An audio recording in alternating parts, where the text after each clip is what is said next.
Yo, yo, yo, what's up, everybody? Welcome to the after party. Welcome to the decentralized future. You know what time it is, and if you happen to be listening to this on YouTube, we got a little bit of music going on. Let me bring up some people, man.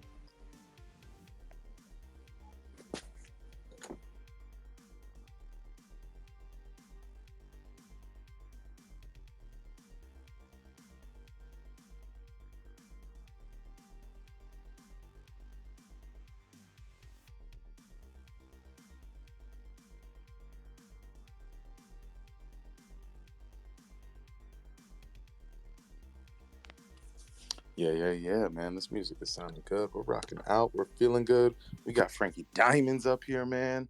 Yo, We're what's feeling up? good, looking good. Got the OG.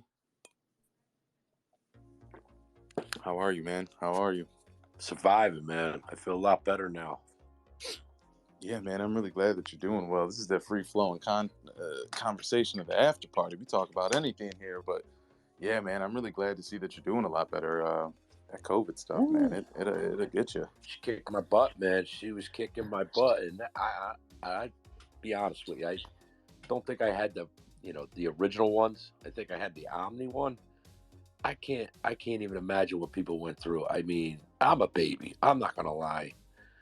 My kid, though, my one son, because we all had it. I mean, it just ran through all of us. He got a rash. And this a-hole's running around like, he's at the park. I'm like, you got to be kidding me with this kid. My 4-year-old, she had some sniffles. And I'm walking around going, oh, I'm dying. Right, right. Yeah, I'm always really dramatic when I get sick. Oh, I don't know about you, but I lean into it a little bit. You know what I me mean? I too, make it man. Well, you know make what? it real dramatic. That's from being a kid when your mama would come give you soup and turn on the TV and tuck you in. We expect that as men sometimes too, I guess. No, that's the way to go, dude. Yeah, no, it's best to lean into it. I lean into it with my girlfriend, and no, my mom still takes care of me, man. If I even peep the word that I'm a little bit sick, Mommy Moon comes through with you know what I mean. Dude, She I comes know. with the basket, the gifts, the whole Yo, works. that don't end, man. That don't end until they're too old to come around or something. You know what I Yep, mean? yep. That's a good thing, though, man. No, it's the best. It's the best, man. It's the That's best. I love being a mama's boy. that's it. Nothing wrong with that. Nothing wrong with that at all. It's wild though, man. Man, what an exciting weekend for this whole space, dude. Yeah, give me 1 second. I'm gonna tweet this out. What's up, King Cobra? What's up, King Hello, Cobra? Moon Man. How are you? Tweeting this out real Frankie quick. I'm gonna copy Diamonds. and paste. Lovely We're to gonna go see right you back into here. Frankie Very Diamond. Beats. Hello. Um, do you guys know anything about what's it called Fabpunks? Fabpunks, yeah. Do you guys know anything about them? I don't, man. My bandwidth is so full with NFTs right now. I can't keep up. I just heard Ardo mention he had one, and then I looked and I just found this page, and it's just really quite cool, quite interesting. I'm just wondering whether they're a good investment or not. Whether they've got a solid team behind them and what they plan to do. Well, I got suckered into the diamond hand because of the name, and that's Arto's fault, by the way. Uh, this thing hasn't moved a bit, dude. I'm like, oh, come on. But you know what? It's like anything. You buy something, you got to kind of sit on it for a while and see what happens. And Yeah, once in a while, you 100%. get lucky. Well, I mean, here, like, they start at like 2 and they go all the way up to like 13, 15 Solana, 22. Wow, These are going for 300 Solana, 600 Solana. So, I mean, there is potential, but I'm just wondering whether. that's nice. A lot of the Alessio guys are buying the bulls. The Bulls. The bulls, yeah, the boss bulls. I've never heard I of that. I love those, man. I mean, they come out in so many, and they are bumping quick. They really are. They're bumping up quick. I believe they're going to come out with a game of some sort. But they got a lot in suits and things like that, and they got some that look Sure, like yeah. mass murderers. Mm. Pretty wild looking. But I'm like, man, I just got these hands, man. I can't keep doing this. Let one thing moon, man. I'll open a museum. I promise. Because I love art. I love art. I love it. Love it. Love it. Love it. Maybe you could get like capital ship and then like well, I'm hoping like the rainbow selection brings out a capital ship for the cargo. And on there, I'm hoping, because there's a small Oh art yeah. gallery on the Rainbow Ohm. So I'm hoping that brings out a capital ship that looks similar to the Rainbow Ohm. And it has a huge, massive art gallery. Oh man, me too. That would be amazing. mean things like I see planets, and I see this gangster planet with a big ass casino on it, Yeah, man. Yes. Yeah, bro. beat up Yes. everywhere. Listen, man, that's a part of like what the one guy was asking earlier about jobs and stuff. Like, And we need that room. We need that club, that casino filled up with smoke. yes, Even if nobody's smoking in there, we need it filled up with smoke because it sets yeah, the mood. smoke, man. Because when them lasers shoot through, man, you got to see them shooting through the smoke, man. Yes. We get the And piano, the performers, the drinks. Game Jeez. over. dude, Every, that's what I low key Hey, well, if wanna do with like this after parties. Like, like I want to keep on running these, with the homies. And I'm actually thinking about with the Mooner NFTs. I'm actually thinking about one of the utilities, and I've only got about one so far. I'm thinking about one utility being you get a free ticket into the after party. Everything is subject to change. You get a free ticket into the after party for 1 year once like the game's actually fully out. The yeah, like UE5 imagine, version but imagine for how like many one people year. want to try and get into in this after party with you. It's gonna be Yeah, because you got to mental, yeah. think. We're like, you guys are supporting, man. We're moving and grooving. People know about these after parties. You know what I mean? They're getting bigger and bigger. Right now, we got to let some people follow in. There's a lot going on this week, and I understand that. But Yeah, 3 years from now, man, who knows where this goes? But once that game comes out, and we all work to build on our characters. I know Frankie's working on his, and we get this club built. This Moon Society club built. Like, man, those after parties are going to be it's gonna be amazing. insane. And I'm Absolutely thinking the insane. utility will be the NFT allows you to get in, free entry for 1 year or something, subject to change, obviously. But Frankie, is it hard brilliant. to have a casino in the metaverse? Like, what kind of regulations do you need? I don't know if you need any because I went and I jumped on Decentraland to Yeah, see because they have. I mean, that's all they have almost. I mean, it's just casinos everywhere all of a sudden. yeah, But like, it really, I watched a video on YouTube. Guy was in his mid 20s, maybe young dude. I mean, very successful. You could tell. I mean, just by his setup and his demeanor and what have you. I mean, he could have been born with it. Who knows? I don't know the background of the guy because I've never followed him or anything like that. But sure. he got these poker coats. I can't remember the name of the one casino. It's one of the bigger poker ones. coats, Yeah, poker Poker coats. coats. Okay. And so you get this coat. It's an NFT, and it gives you some type of boost. I don't know if it's an earnings boost, a luck boost, or whatever it may be, but something about these coats. You could actually scholarship them out or lease them out, whatever you want to call it. And he scholarships them. He gets a 10% kickback of all the earnings the player wearing it uses. So he's got this kid in Argentina wearing this coat, making $5, $6, $7, $1,000 a week. And where this guy's from, he's paying his parents' house, he's going to college, and he's buying all the food. That's amazing because you see On a that in fucking like day. you see it in Second Life too. Like my girl's sister, one of her friends, she plays Second Life. Her sister plays Second Life, but one of her sister's friends, she like makes houses and dresses and clothes for these people in this digital world. It's not on the Yep. blockchain, but booming with the money. Like that's a real world job. Listen, that well, game was one of the. It probably was the first to actually do it. Like they had all the right ideas, they just didn't have blockchain yet. Like I mean, I think they were the first to sell some form of real estate, 20, 30, $40,000. They were there. I never took to it. I just because I looked at it and I'm like, I must have walked in on the wrong scenes or something. Maybe I'm like, whoa, all right, this is a little. It was a little creepy for me at the point. But I mean, that thing's been going now for how long? I mean, that's been around a long time, and they're the first to do it. I mean, I did it with Star Wars. I did it with other games where would risk my account, go on eBay. I mean, I had secondary, third accounts that I would sell off of, and I would sell on the gray market on eBay, man. It's all what this has become. But now it's just legitimate, and we're not breaking any rules because we own it. But the poker coats, come on, man. Not only are you helping somebody, but you're earning passive income. The guy was making like $200-$300 per coat. He had 10 coats. That's not bad. It's crazy, man. Like, you see Star Atlas doing that with the Primordial, and then actually my favorite is I got a Primordial, but my favorite is the one with the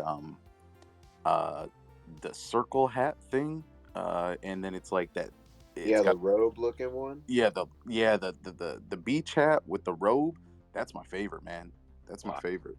Wow. I got the bomber, but I also like that hoodie too. But I got the bomber since it was a little more rare, I think. Man, they make some sick stuff, and the possibilities are endless.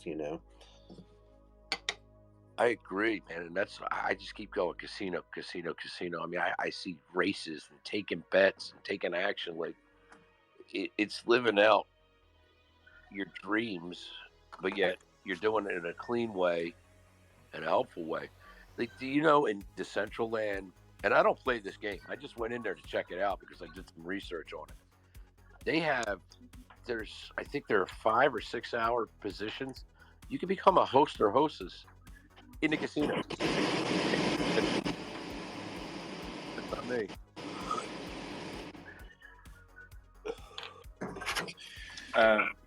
Frankie, if you ever need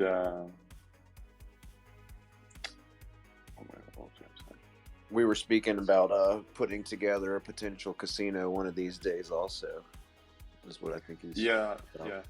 That's what I was gonna say. Like, if you ever need any partners, like me and Variant are definitely into that. For sure. I mean, listen, man. I would love to get into something like that with you. I really think it's the future. I mean, the money they're making over there and the other places are just astronomical, and you can see the money that's coming in. The only thing I think we'll need to be careful of is people targeting those places. Just with, like, say we get into a war or something. Yep. It's just somebody coming in and bombing it, so we'll have to have ground defenses and stuff. Well, and that's the cool part about safe space too. So you got the safe spaces, and I think that's where you set up the shops. Yeah, that allows more people to have access. Yeah, 100%. Of course, what's that going to be valued at? Yeah, but we'll just have to as well be careful if we do end up doing something like that. Is the regulations? If people try to regulate it, make sure we've got the proper licensing. I'll have a look, and we can talk later if you want. I'll do some research. Sure. That excites me. I mean, we've even went down a deeper path where I won't get into it too much. We're being recorded, but I mean, you could have certain types of clubs where that's what this is. I mean, there's something for everyone out there in the meta, and if you see what was going on OpenSea last night or yesterday, sometime in the afternoon, people are like, "Why am I buying a girl?" And they start the women's world. Yeah, they start calling it open. Open fans or something like that. That probably started getting real bad, didn't it? I bet people are probably like, I shouldn't say that on the internet. The people were probably, yep. I looked at it. I'm like, what is going on? I'm like, you guys. I said, but this is it. This is where money is. Gary Vee had been talking about those women, world women NFTs or whatever they're called for a while now. I'm surprised they're just now catching their little their trend. You know what? I think it'll come and go because people are afraid to buy certain things. Yeah. I'm sure they'll use different wallets. Yeah. Well, I also saw, and there's a similar thing. It was a YouTube video, and he's like, "This is what the metaverse is going to end up like," and it's just like with those like gloves. Those gloves where you get the tactile feedback. virtually. And Mike, you can grab another beer if you want one. Yeah. and it's just like this is what like the metaverse is going to become, and it's just like this guy just like touching it like this this virtual lady. Listen, you know what? Every city has a section. Absolutely. It's going to happen. I mean, it's Yeah, going to be 100%. there. Hey, well, That's why how the not internet was incorporate that created into and refined. Yep, why not incorporate that into the casino that we're going to build? Why not? exactly. You know, you a couple brass Yeah. balls never hurt nobody. Yep. 100%. And I think another thing, like, people are going to come to this game as a way to escape. And what does really well in decreasing, in financial markets that are slowly decreasing, is escapes. So if you look at, like, in any recession, what traditionally does really, really well, alcohol companies, Heineken, Right, all the sin stocks. yeah, all that stimulants. stuff. Also, stuff like Amazon does quite well because people are still trying to like buy stuff as a way to escape. People are still trying to like games do really well, obviously, because like another escape. But it's anything that kind of distances people from reality seems to do amazing. So if we got there first, and what's great about being like here now is we're at like the front of the queue kind of thing, because if we tried to get it into this in 2030 it would be so late because people have already done it. So I think what's the great thing about being here now is we can do this and we're there first. Does that make sense? So we've actually have no competition. Absolutely, 100%. So I think it's really going to be really interesting, especially if we work together, because we will be there first. So Exactly. we might be able to get a monopoly on it. Fingers Yeah, I mean, crossed. there's a ton Definitely of mud potential. section, definitely a mud section. There's a ton of potential for a casino. I mean, the RNG, random number generators, could make any types of games. Do you know we what I could think have as people well, betting. Darian? What's that? Do you know what I think as well? I think we'll need to get the land sorted out because we need to have like prime real estate. Of course, you want to be a be conjunction like right to where everyone, a main thoroughfare, so to speak, versus out in the middle of nowhere doesn't do anyone any good. Exactly. It's just how much that land's going to cost and how much we'd be willing to pay. And here's another cool thing about being early too. You could have, say, some cheap planet, not right there, like at starter points, however it may be set up. I mean, they're gonna have starter planets or what have you, right? Right, and then we could make that the popular part of the galaxy. Yep. I think is where you're going, right? Yep. I mean, we have the numbers, we have the ties, we have our United Nations. We can make wherever we want the spot to go. I mean, it's got to be safe because dabblers will come in just to do stuff like that, and they won't 100% into the game. That's how it happened once upon a time in a game called EverQuest. Totally organically, between the players, they found a tunnel that was between a few different places, and people just started selling there. And then now, before you know it, across every server, everyone knows to go to the East Commons tunnel to get rid of the stuff you bought. So, yeah, Real definitely. quick, monumental moment. Final Frontier IDO is now sitting at 104,000 USDC contributed. So congratulations, everybody. What are we, like 2 or 3 hours in? Yeah, about 2 hours. Yeah, I see a lot of the whales holding off till the end. That's what I would do if I had a big amount of money, because you get to take your time and wait and to see exactly what the price is going to be, and then you can dump it all in at the last minute and change your mind if you like. So, I mean, we'll see. That remains to be seen, but it's pretty exciting times, man. Yeah, I don't think it's over anytime soon, for sure. I mean, the higher the price slowly goes of USDC contributed, somebody coming in at 8 o'clock, it's 1 p.m. my time right now, somebody coming in at 8 o'clock, I mean, it might be sitting at 300,000, 500,000, 750,000. At that point, you're looking at the price and going, oh, I should definitely get into this. That's a lot of money. You know what I mean? Like, the longer it goes on, the higher it goes up, it only means more people are coming in because it is going up. So congratulations to everybody, man. And even Frankie, man, like, I mean, you're not Final Frontier, but you're Final Frontier, man. You know what I mean? Like, you know, that alliance is strong. You're the OG, man. You're my OG, bro. I appreciate that. And hey, I bought, so I own a piece, right? Yeah, you do. Well, you are Final Frontier now. I mean, shit, you're in it. We're in this motherfucker. Frankie, you're not part of the UMO, are you? You're just kind of like. He's Alexio family. Oh yeah, so he's like. Mafia. I think they are. You guys aren't UMO? No. Yeah. Oh, yeah, yeah, no, yeah, right. they're UMO, yeah. Okay, we're aligned. Yeah, okay, because well, that makes it a lot easier to work together then. Leave. That makes it a lot easier. You got the research paper on all the guilds where it shows them all. Man, let me tell you something. Some of the cats behind the scenes, our family, they don't really come out much. You know what I mean? Like they're not active socially.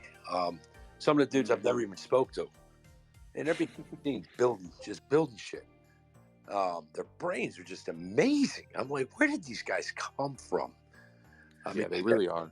And right before you go on any more about the Alexio family, before anybody watches this crab man hollering, before anybody goes on, because you know they only listen for a little bit on YouTube. Thank you for listening this long, but just so you know, the Alexio family is having a sit down on Thursday. Correct me if I'm wrong, Frankie. Definitely be able to check that out, y'all. Before you don't have to listen to any more of this. Just go to the Alexio family's Twitter Spaces on Thursday. That's the most important Frankie, thing. do you have a what do you call it? Like an official Alexio family page, or are you? Yeah, they do, man. Not yet. I mean, I think everything is driven through the white paper and the guild database. So I'm gonna go and have a look at that. Yeah, definitely. No, you guys have a Twitter profile and a website and a Discord as well. Yeah, they have it all. Discord is extremely important for us right now. I mean, that's where we're doing most of our action. The website's just not your traditional website. Would I be able to join your Discord? That website's killer, dude. That website is killer, bro. Yeah, I'm gonna have a look at your Discord. I'm gonna spy on you. No, do it up, man. I mean, do it up for sure. King Cobra became part of the KGB. I like that. Let's go. Wait, what was that? What? He's got some muscle behind him now. He didn't hear KG. He didn't hear old King Cobra over here. He said, "I'm joining the Alexio family. I'm gonna spy on you." Oh, okay. What were you saying though, Crabman? You were hollering about 100,000. I was not. I've got the TV on in the background, man. The TV's right then. Yeah, it's Ink Masters. They were talking about the $100,000 prize. So just funny coincidence. We'll say but no, I was gonna $100,000 front token. That's what they're talking about. I was gonna say, Frankie. Yeah, the Alexio family has put out some great tools. You talk about the builders you've got in your group, like. I know, like the kind of the rundown on all the guilds. Like when I was looking for a guild, that was really helpful to me. And I don't know who all worked on putting that together. That was probably the Don, and he probably had a lot of help from other folks too. But just stuff like that y'all put out there, super appreciated by a lot of people. Yeah, no doubt. And listen, man, that's what drove me towards it. Besides the lore, I mean. Obviously, from the accent, you could tell I grew up around it. But, you know, my gaming past in the background, you know, I ran Mafia Family when I first started getting into MMOs when it was early, like during the EverQuest days. But I had no idea how to play MMOs. I didn't really have a rig or anything like that. So don't laugh at me. But I joined The Sims Online. I like The Sims. I like building buildings. So I was like, let me check this out. I picked the name Don Vito Corleone. Why not? That's what I was into. Next thing I know, I was laundering money across servers. I had mule money back and forth. Oh, this is beautiful. New players, like they would get like $10,000 or maybe 15,000, whatever it may be. I figured out you can make a new player every 7 days across the server. Next thing I know, I had 50 to 60 people creating on different servers. Had people creating on our server to give me the money. I gave them, you know, I took a tax. I had multiple accounts where I just ran it back and forth. And Will Wright, the creator, was quoted in a magazine one day saying, "I love how these mafia sims are breaking our games and finding ways to play this game." And I'm like, we're legitimate. We're a true mafia now. So I sold some too. eBay, it's a great thing. So I was into that. So I like playing the mafia game. And I'm a Star Wars geek through and through. I just love space. Yeah, Star Wars out. those. I want to talk about the Mafia games. I want to talk about the Star Wars games. But let's touch on the Mafia games real quick. You guys remember Mafia 1 when it came out for the 360? Hell yeah. That game was so fire, bro. So good. The last one was good too. Mafia 3? Yeah, it was good. I never actually, I played maybe 15 minutes of Mafia 3, but Mafia 1 and 2 were so fucking They were dope. badass, man. Something So about dope. you get them Model Ts, man, running around. Yep. Tommy gun. Anything with a Tommy gun is just so cool to me. Love it. Love it. No, go ahead. But yeah, no, man, I got into Star Wars, and Star Wars was, that was my childhood thing, man. Everybody wanted to be a Jedi. I was looking around, I'm like, I don't know how to become a Jedi. I barely even know how to swing a sword or an axe or shoot a pistol. And I was running around, and I figured out, oh, you know what? These motherfuckers all want to build armor and make money. So then I started resource hunting, and I just kept doing it. And I started making contracts, and people just kept paying me money. Give me this kind, give me that kind. And like any game, you learn what leathers come off of what animals and what have you. And man, by I think it was 2 weeks, I was buying a guild hall. I created my guild, and I was in a prime spot right outside of town. And years later, I was a billionaire in that game, and I made quite a bit of money off of that game in real life on eBay. Let's put it that way. It wasn't bad, but I enjoyed it. Because those black markets are super prominent when it comes to these games. Yep. So I do it for my kid on Roblox. I'm not even kidding. Your daughter's crushing it. Yo, I've never actually spread her sources in here right now so that people know that watch this back later on, because I've actually never seen her or watched any of her streams. So I'd love to check her out to see what she's up to, because you said she's got like 1,000 followers on Twitch and YouTube and stuff. She's actually cracking. Yeah, no, she's up to, I think she just hit over 1,700 or no, 2,800 maybe. She's almost up to 2,000 followers. She had a couple goofy things go viral, which are nice. Stuff like, send this to your parents if you want Robux. And you know what? It's amazing. But what I found out through her, and not me telling her, she taught me, the shorts are how you get the views, and the views are where you get the subs. So attention is key, man. Attention is key. You got to grab people instantly, and that's why that's why I got to get on TikTok and start doing stuff for the shorts. TikTok's huge, man. They drive attention. Dude, my kid had one account on TikTok. It had 30,000 followers in 3 days for one thing. Really? She shut it down. I made her shut down TikTok because she's 11, and I started hearing the music. Respect. You guys know what the music I'm talking about. I started hearing the music. I'm like, nah. I said, listen, man, we're not going that route. Yep.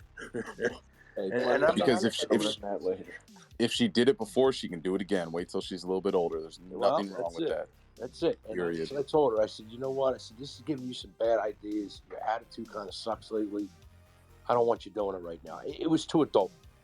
Or I don't even want to say adult. It was too teenager. She's 11. You know what I mean? At the time she was 10. I'm like, I let you roam, man. I let you do what you got to do. I trust your brain, but you're filling it up with the wrong ideas right now. And she's like, okay. And she was cool about it. She's like, okay.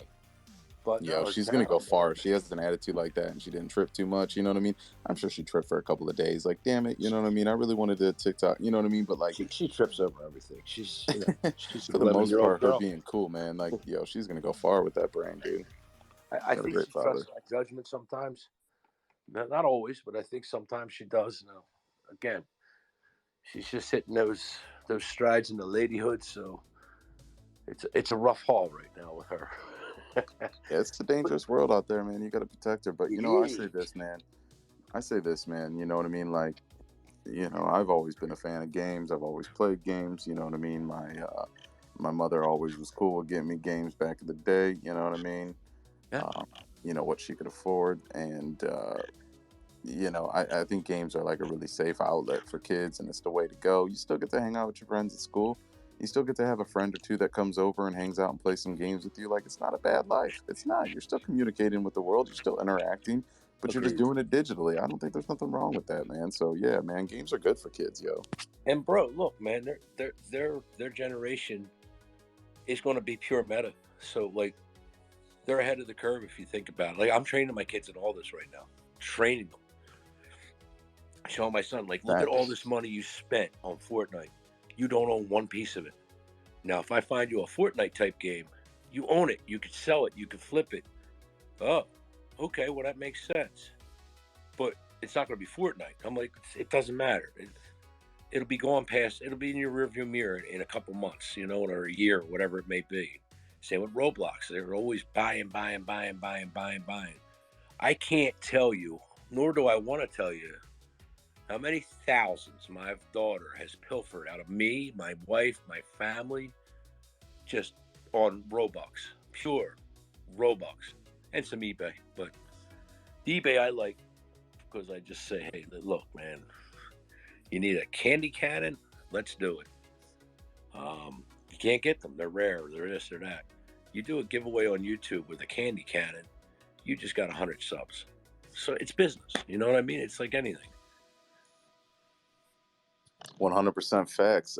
Real quick, let's give a shout out to the Dog! Kane himself, walking in this mother with a tux on, the red napkin, what they do with the suits, you know what I'm saying? Looking hard, sir. flashy.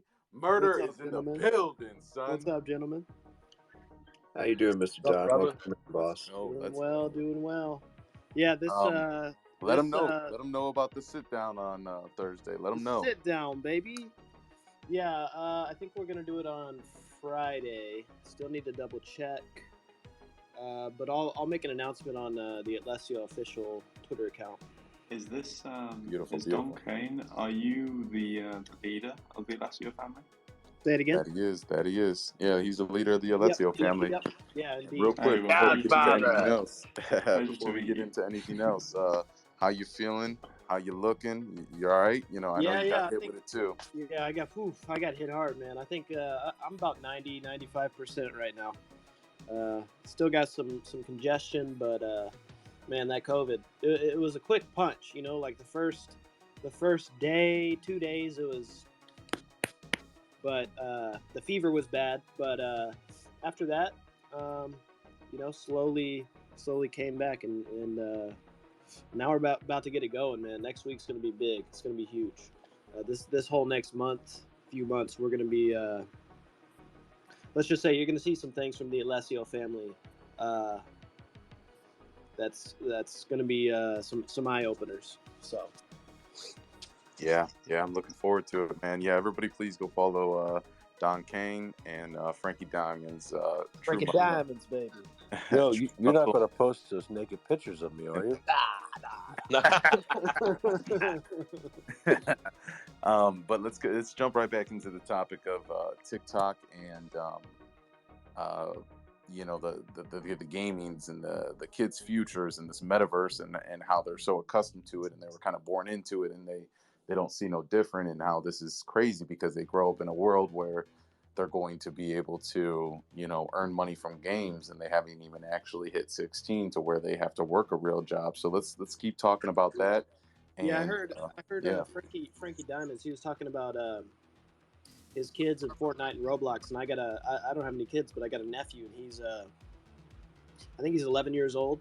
And he gets an allowance like $10-20 a week or something like that for doing chores, and every single cent goes into these video games. Most of the money goes into Fortnite. So he's probably got thousands of dollars just over the years of getting that allowance. He's got thousands of dollars in Fortnite skins, and I'm sitting here thinking to myself, if this was a play to earn game, if those skins were NFTs that he could sell on a marketplace, he would be making more money but I mean, just thinking about compounding, right? He would be making more money than my brother, his father, before he even graduates high school, right? So I can't even begin to think about when I do have kids, because when I have kids, by that time, metaverses and play to earn gaming, hopefully it'll be much more robust. It'll be, we'll have these AAA games where my kids are playing these things and they're damn millionaires before they even get out of middle school. You know what I'm saying? Facts. Exactly. 100%. Completely agree with you. So I did want to touch on the topic of we were talking about TikTok, man. I've got a TikTok account for the Moon Man. I mean, Frankie literally said his daughter, put out a couple videos and boom, 30,000 followers. You know what I mean? It just goes viral, and I hear that a lot when it comes to that social media, TikTok. Like, the TikTok algorithm. Algorithm is nobody's really figured out the algorithm, and it really does cater to randomized analytics and randomness. You know what I mean? So, I mean, if I make a couple of videos being the Moon Man character, I think it would probably go, right, y'all? I mean, yeah. There's like Yep. this.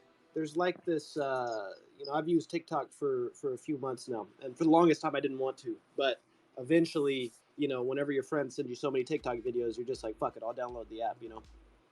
And there's like this. I don't know. There's like an algorithm of like kind of, I don't know. At least for me, it's like dry humor. Like someone will say something that's like you kind of think about it for a few seconds. You're like, oh shit, but then they go viral out of nowhere, right? Like someone could go viral just randomly, right? Now all of a sudden they're a huge personality. They can start it, and if they capitalize on it, they start a YouTube, they start other social medias, and I mean, it's like they could end up, being this personality. I feel like that's kind of like the trend of society right now, at least, is like this economy of personalities. It's like we all want to listen to people that I don't know, engage our minds in ways that the traditional legacy media just can't do, right? I don't even remember the last time I watched a local news station. I go to my grandparents' house and I see that and I'm like, damn, that still exists. So period, man, because nobody wants to listen to regular media. Nobody wants to watch regular TV.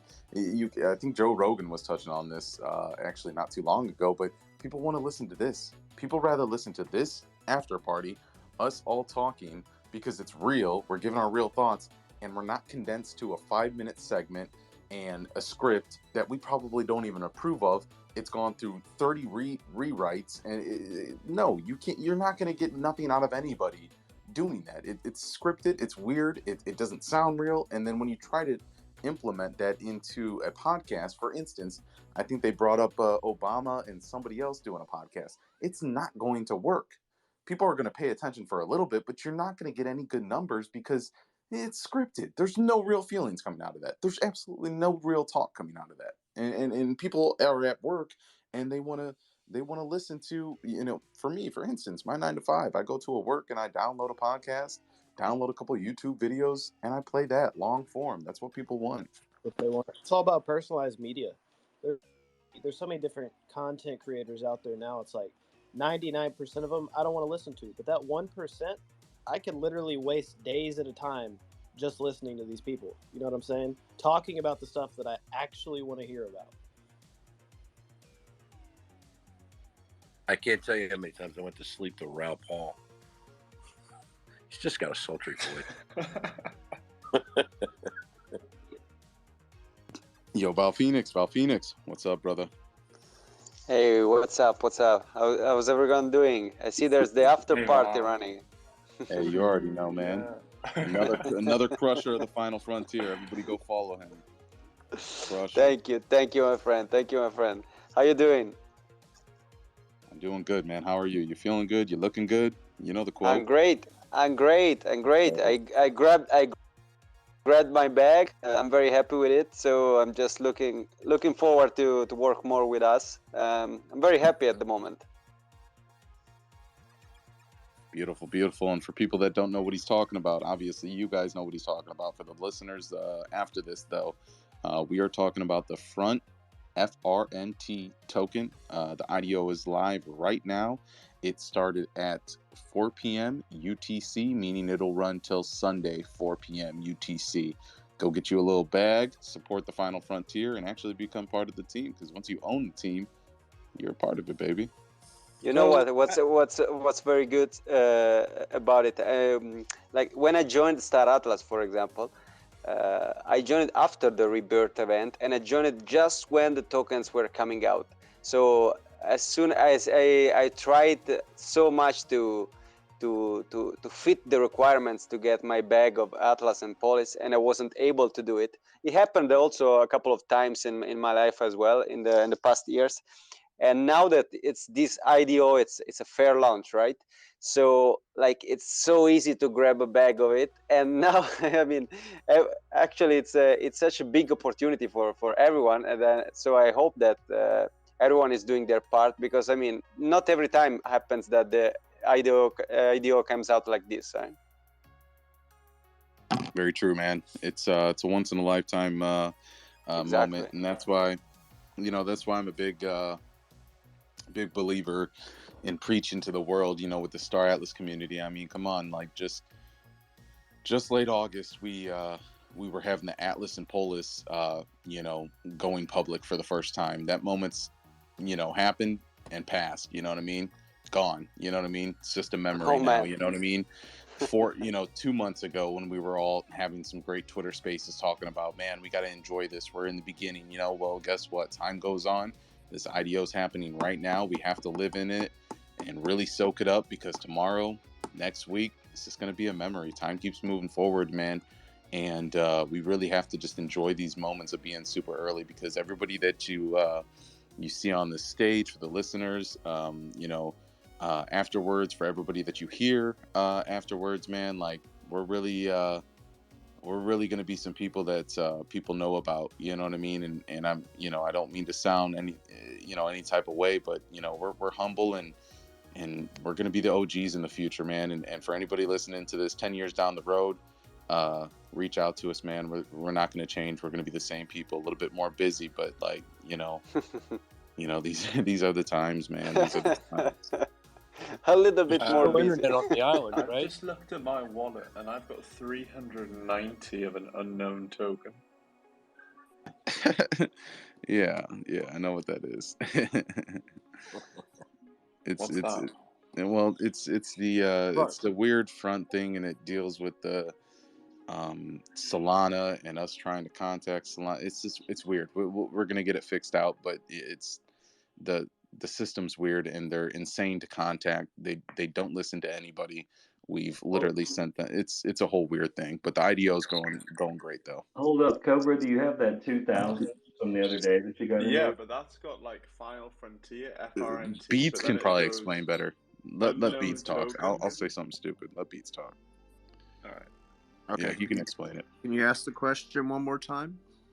Yeah, I've just got this unknown token in my wallet, and that is a placeholder, because it's just representing how much money you've put into the pot until the IDO is finished, and then you will get the actual tokens. So that's just a temporary placeholder for right now. Okay.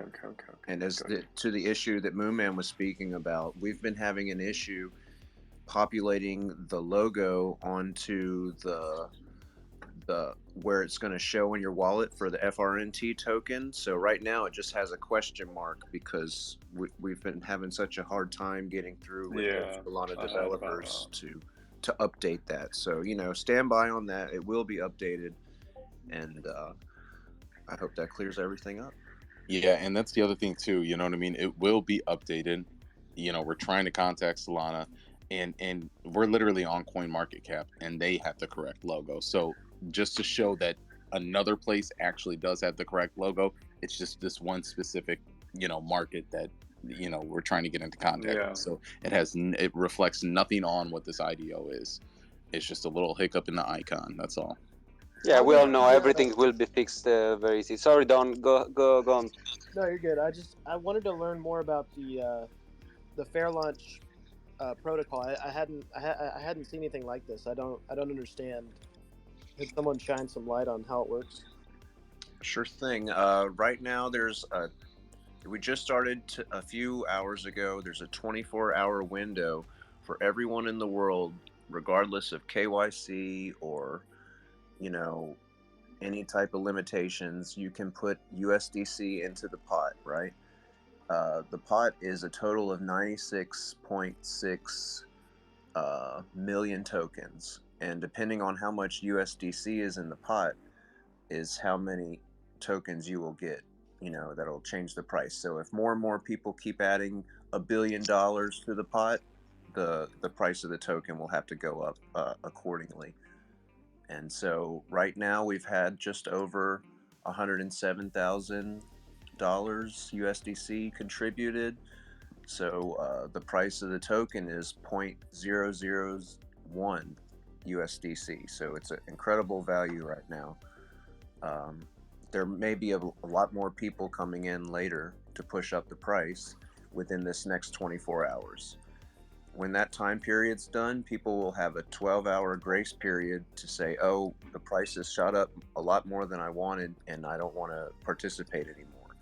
At that point, you'll be allowed to withdraw your USDC and move on with your life. But if not, you leave the money alone, and then when the time period ends, all the tokens will be evenly distributed between everyone who has, let's say, contributed their USDC. That cleared up? Yeah. I think so. And have no fear, y'all. Have no fear. We've got 24 hours. I think we got 20 hours left. And you guys know how Star Atlas and the community works, and crypto community works. There's people sleeping right now. You know what I mean? This, you know, it's you know, there's always somebody up at a different time. You know what I mean? So when that time comes of 2 p.m., 3 p.m. for some of us in the United States, it's when people are waking up. So it's going to be brand new to them. So, you know, this is going to keep going all day, baby. Yeah. Go ahead, Don Kane. I was looking at the Final Frontier Twitter. You guys have like tens of thousands of followers. I was like, holy shit! Did you guys have like big time influencers or something find out about this? Yeah, we had a huge grow in the last days, but I think shout out to Star Killer that is not here. He made a great job, but also all the members. They all did a great job to catch the attention, I would say, about this thing. I think it's a very good opportunity. I'm very happy with it.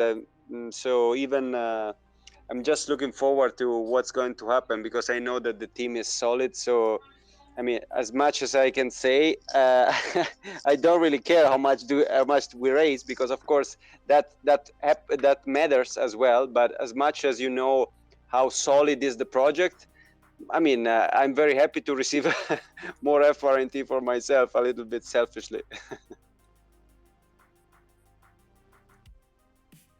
Facts. RFNT, RF. All right, somebody else talk. I can't speak right now. Somebody else take this way. Yeah, Jesus that's great, Christ. because FRNT token. I've literally botched the past 4 sentences. This is awful. Who's the after Dude, party? man, you're great, dude. You're Wearing off. everybody That's a what good happens time, when you man. start. That's what happens when you start drinking at 9:30 in the morning. Oh man. Yeah, exactly. Twitter Spaces for a couple hours, like. Let's go, dude. All right, now I'm feeling a little bit confident because we laughed about that. But yeah, FRNT, man. Yeah, somebody take it away, man. Let's talk about the metaverse. Let's talk about the metaverse. Let me say something, please, Moonman. Let me give a big shout out to Don Kane, because I was making an article for the Metazine that was so interesting, because I was asking to several leaders and members how do they use this core rewards, and it was so interesting while I was doing it, because I see so many different responses. Everyone thinks differently, and he made one of the best ever, and I can't wait to let you guys see that answer. So thank you, Don Kane. Yeah, definitely. I think that question, like, there's certain questions that I get that it's like I'm so hyper focused, and it's some things that I think about all the time, and usually I can have a really good answer for how are you going to deploy capital? Like if somebody asks me anything regarding like the mechanics of how I'm going to deploy capital, I could talk about the shit for 8 hours straight, because that's literally what my background is in, is portfolio construction, portfolio management. That's literally like how my brain functions, is how I'm going to diversify, what I'm going to do with the the APR, the returns, the income, like what am I going to do here, how, and this, how am I going to hedge volatility, all these different things. Like that's what you guys So want to know. let's spearhead that. That's what's going on in my head. Let's spearhead that. Don Kane, what would you advise, or what's your thoughts on what somebody should maybe do with the front token? Let's spearhead that. Where's your brain go when you think about that? So the first thing I'm thinking about with front token is future dividends, and this is what I think about with any sort of investment is so you've got two types of investors, right? You have, and really one is, there's only one type of investor, but there's two type of how about stakeholder, or not stakeholders, but token holders. So you have the, and this is the most popular in the crypto, you have the speculators. These are the people that are watching graphs, they're trying to see technical analysis, they're trying to see what the token's going to do short term, right? And this is what's called speculation. So this isn't considered investing, because what you're going for is short-term gains. You're going for trying to discover price movements, and it's not considered investing, because investing is a long-term. Investing is, I'm going to secure a bag and I'm going to hold the shit for 5 to 10 years, right? I don't care what happens in the day-to-day.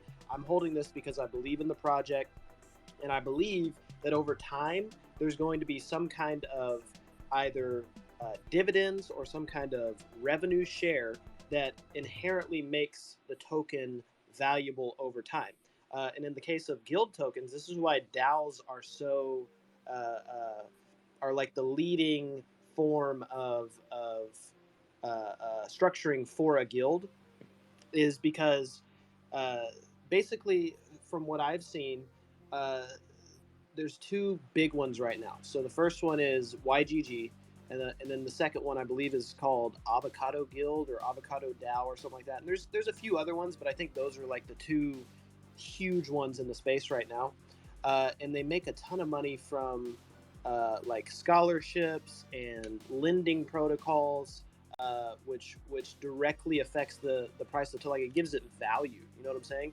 And I think that these DAOs are so community centric. Just the more people that you have using the tokens, the more revenue share, the more dividends that are coming back into it, just makes it more valuable. And over time, I think that these DAOs, these DAO tokens, are going to be really, really valuable. So, No, put perfectly. I like that. Jedi, you got your hand raised. Please speak. Feel free, man. Hey guys. So I just had a question coming up. So I'm still reading through the white paper actively right now. I know it's a little bit of a heavy read, a couple pages, but is there any plans in the works, or have you guys thought about when Star Atlas finally does release the option to actually import skins from other NFTs and using that aspect? Is there anything on the table that you guys are looking at doing as far as creating your own NFT for skins specifically for Star Atlas? Yeah, take it away, Beats. Take it away. Yeah, I believe this is in the plan, in the works. We haven't gone so far as to start designing the actual the skin or the flag that will fly on each individual ship. I think I heard one other guild has started to do that. Maybe it was Alexio Family has a lot going on there. there. You go, some innovators. But that's something we have planned in the future. Eventually we'll get a nice Final Frontier stylized colorway, and it's going to look really cool, I'm thinking.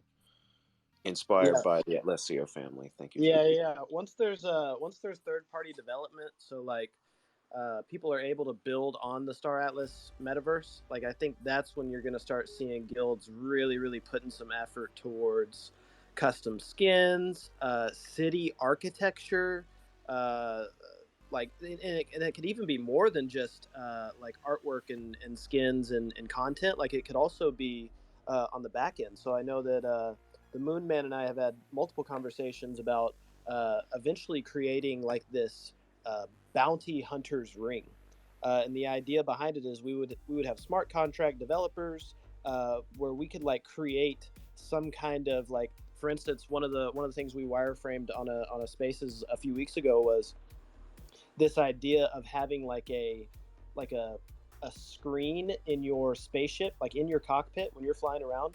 You have a screen in there that you can go and see all of the top bounties, right? And it could be you could sort it from like the highest paying bounty, and you could see where they, like a general location of where they're at. Probably not like pinpoint because we do want to make it fun, right? So like a general location of where they're at, and you fly to this planet, and if you can arrest them or even kill them, right? Just dead or alive, depends on what the bounty is, and that'll be fun. But yeah, I think once third-party development is available, I think that's when you're going to see guilds doing a lot of different things like that. And we definitely have plans for the Alessio family.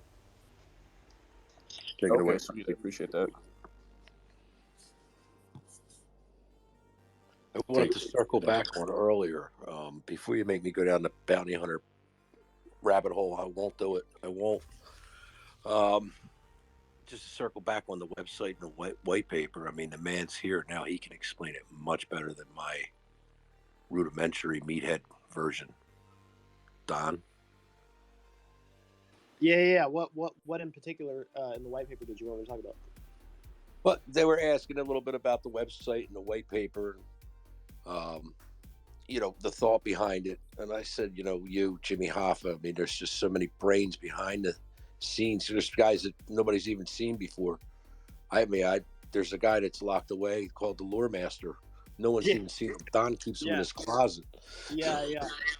I got a few of those right now that are they're working on some big things. I hate to I don't make any announcements about those things. I kind of drop here and there that we got some things in the works, but I don't want to, because it's almost like game development, right? So like we're working on these things. I don't want to get everyone's hopes up because we're still in early stages with a lot of it, but I don't want to get everyone's hopes up and say, hey, we're gonna have this here, because we're really focused on quality.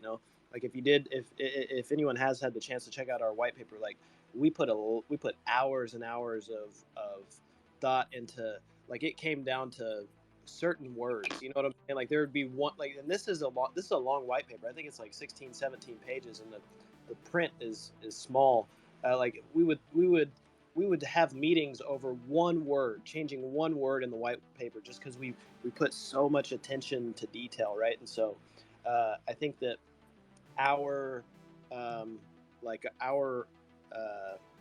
what's the Latin operating modem or something like that? I don't know what it is. MO. MO, yeah. Morandus. Modus operandus, exactly.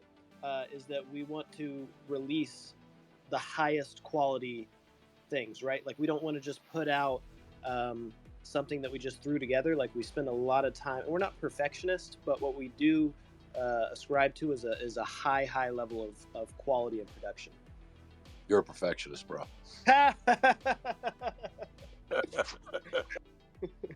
I always get a kick out of y'all's formation and structure. Can you talk about that for a bit? Yeah, absolutely. So the legacy structure that we're in right now is kind of anti decentralization, right? Because it really just mimics either a military or a corporation. But it's intentional that we did that because we believe our philosophy is very similar to Star Atlas, right? So right now, Star Atlas is not a decentralized community. It's in fact it's completely centralized, right? The Star Atlas team has 100% control and autonomy over the direction, which is the way it should be. And the reason why is, if Star Atlas was a DAO right now, where all development was community-led, community voted on, because we're in its infancy, because the community is not to the scale of millions yet, there could very easily be what's called a hostile takeover, right? So here's a bad scenario. Let's say Facebook comes across Star Atlas, and Star Atlas is completely decentralized.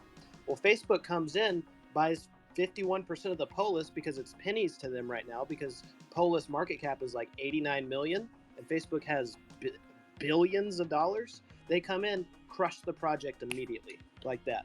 So that's kind of our thinking is we want to build the infrastructure. We want to grow this thing really large. And then over time, we release it to the community, right? So right now, it's very legacy. It's very military. You've got me as the only boss. We've got captains and soldiers and then associates. But over time, it's going to be, I'm not going to be the boss, right? Over time, I'm just going to be a node in the system. And it'll be completely community led.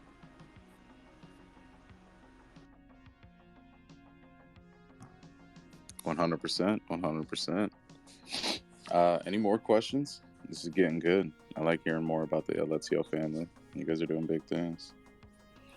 Yeah, they have great vision. I just hopped over to the page here on the iPad, and I noticed this video. I seen it earlier, but I didn't look too hard at it. But I'm now noticing Phoenix, Mike, Lux. This is Lux, right? Yeah. Yeah, he gave us a shout out on his YouTube. So one thing I just followed him, so this is dope. Yeah. One thing a lot of the community is really interested is our take. So we kind of sprinkled in the white paper like our take on these DAOs and kind of how there's so we're actually DAO bears in the short term.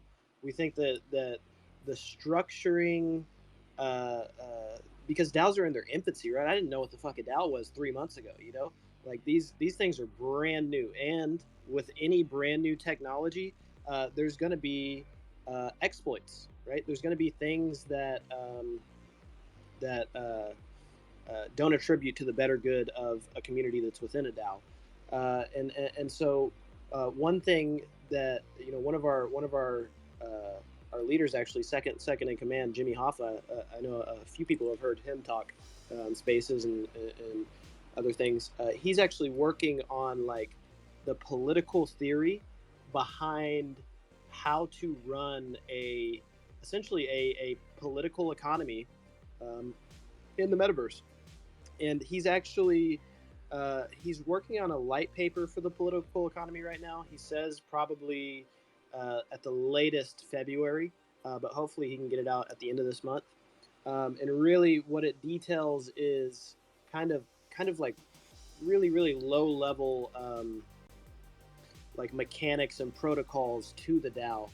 Just because he spends so much time thinking about these things, like that's his passion, and that's where I want him to be. And he's actually going on an interview with Atlas Theory, probably sometime mid next week, where he's basically going to give everyone like the high level overview of what to expect here in the next few weeks when he does drop that. Take it away, Jedi. You got it, homie. Yeah, that's sweet. I definitely love the fact that there's a little bit of work on that side of stuff going on too in this space. Sorry, I got more questions as far as, not so much as far as the IDO today, more just as far as the guild in a sense. Do we plan on setting anything up as far as Stellaris? Because I know that last night everyone was kind of bringing that up and saying, hey, while you're waiting for building, we have Stellaris for now, and kind of learn that, and then kind of once Star Atlas eventually starts producing, and we can have more gameplay aspects to it. So kind of in regards to, I'll try to wrap up the question. Right now, is there anyone like actively that's trying to, as far as streamers that we're trying to get involved with, or is there, once a week that we're trying to do something with the community? I can say this much. I've been a big fan of EVE Online. I've been trying to do Star Citizen, but that does what it does. It's a weird game to try to get going. Anyways, I've been active in EVE Online because I figured EVE Online was going to be, a good comparison to what's probably going to be the first stage of the game. They actually said last night, just like you said, Stellaris was actually going to be more of what it was going to be like, kind of like EVE Online, but actually top down to the beginning. It's probably going to go Stellaris, EVE Online, and then Star Citizen, to be honest. So yes, I'm fully into the Stellaris. Let's get into it. I downloaded, bought it, installed it last night, all that good stuff. If you go to the Final Frontier Discord, which is actually at the top of the Final Frontier Twitter page, join the Discord. You might already be in there. There's literally so many different people coming in, but go in there, talk to me. And we have game channels in there where we stream damn near every day, all day, and we're just playing different games. Come in there, chat. Right now they're blocked off to the public because of the IDO. We don't want anybody else in other channels. We're just trying to keep it strictly Gen Chat. But come in there, talk about it, and let's get this going. And I think that's the biggest alpha that was actually dropped yesterday. And the only reason I say that is because, we can speculate what's going to come out. We can look at other games. We can do whatever we want, you know what I mean? But we can only go off of what they've given us, right? And it's not much in the fact of what is the future of gaming going to be like. And last night, they finally told us what the first game-like thing that we're going to get from Star Atlas is, and it's Stellaris. And I kind of said it last night in the Twitter Spaces. I was like, that was the biggest alpha drop. You know what I mean? Everything else was big, but that was the biggest alpha drop. There's no more speculation. Go play Stellaris. Star Atlas might be a little bit different, but go play that and get yourself in the zone of this type of game style. Go hard, get in there, and let's make it happen. And whether we want to set up different guilds, want to set up accounts and guilds and clans inside of Stellaris, or if just as a whole we want to create a team, the Star Atlas team, we can do that. It doesn't matter to me, but let's play that game. Go ahead, somebody. King Cobra, you had your hand up, but anybody. Yeah, I just had a question for Don Kane. You know how you say that you're going to make it public to everybody, but I thought the whole point of like a mafia was to have like one boss. So would it not be beneficial for your future to have you as the boss, but then kind of make the decisions open to the public? So that's how our initial structuring is, right? This legacy structuring. But I think that there's some philosophy that goes into why we don't want to do this. So the first and foremost, pretty much everyone in crypto came to crypto. I mean, okay, so if they came to crypto for the returns, they stayed because of this idea of decentralization, right? In a lot of countries all over the world, we have these centralized institutions that have basically uncontrolled power. They can do anything they want at any given moment. They could freeze your bank account, and now you have no money, right? But that can't happen in crypto. And there's this idea that when these legacy institutions get so large, too big to fail, if you will, they end up damaging the entire world around them because they are so corrupt. There's collusion going on, and they end up abusing the people that they were supposed to serve, that they were created to serve, and it's an inherent flaw in this legacy infrastructure, right? And so, if I'm being a realist, right? Let's say the Alexio family is $1 trillion organization one day. Just the fact that I'm human, means that I am susceptible to corruption, collusion, and abuse. So before that can even become a reality, we want to essentially give the reins to the community. So it's better to think of us more as eventually a decentralized, autonomous mafia. We believe that over time we want to set the standard for decentralized organization. So then, I think this will probably be a question for all the DAO leaders, Ardo included. But how would you prevent, say, someone getting in early and just buying up all of your tokens, buying up a percentage, like a 43% stake, and they then hold the majority? So how would you deal with that? Sure, and that's our biggest concern with DAOs, and that's why we're doing. That's why we have a legacy structure right now with me at the top, is because our biggest concern And there's a bunch of other ones, but really the biggest one is like you mentioned, a hostile takeover. Which there's this idea, right? There's this idea that DAOs are a true democracy, right? So for each token, there's one vote. But a true democracy is actually a misnomer, because someone could come in and buy 51% or buy a majority, and now they get to decide what happens with the DAO, and they could make it implode. They could completely destroy it overnight, and I think that's part of the reason why we're skeptical, and it's really the reason why we want to create some of these things, right? We want to create some of the protocols, some of the infrastructure that doesn't allow people to abuse DAOs, and that's really it's more in the realm of Jimmy Hoffa, who, like I said, he's going on an interview with Atlas Theory sometime mid next week, and he's much more smarter in that realm than I am. So he could definitely, I think, for your questions, he's definitely the guy to ask for sure.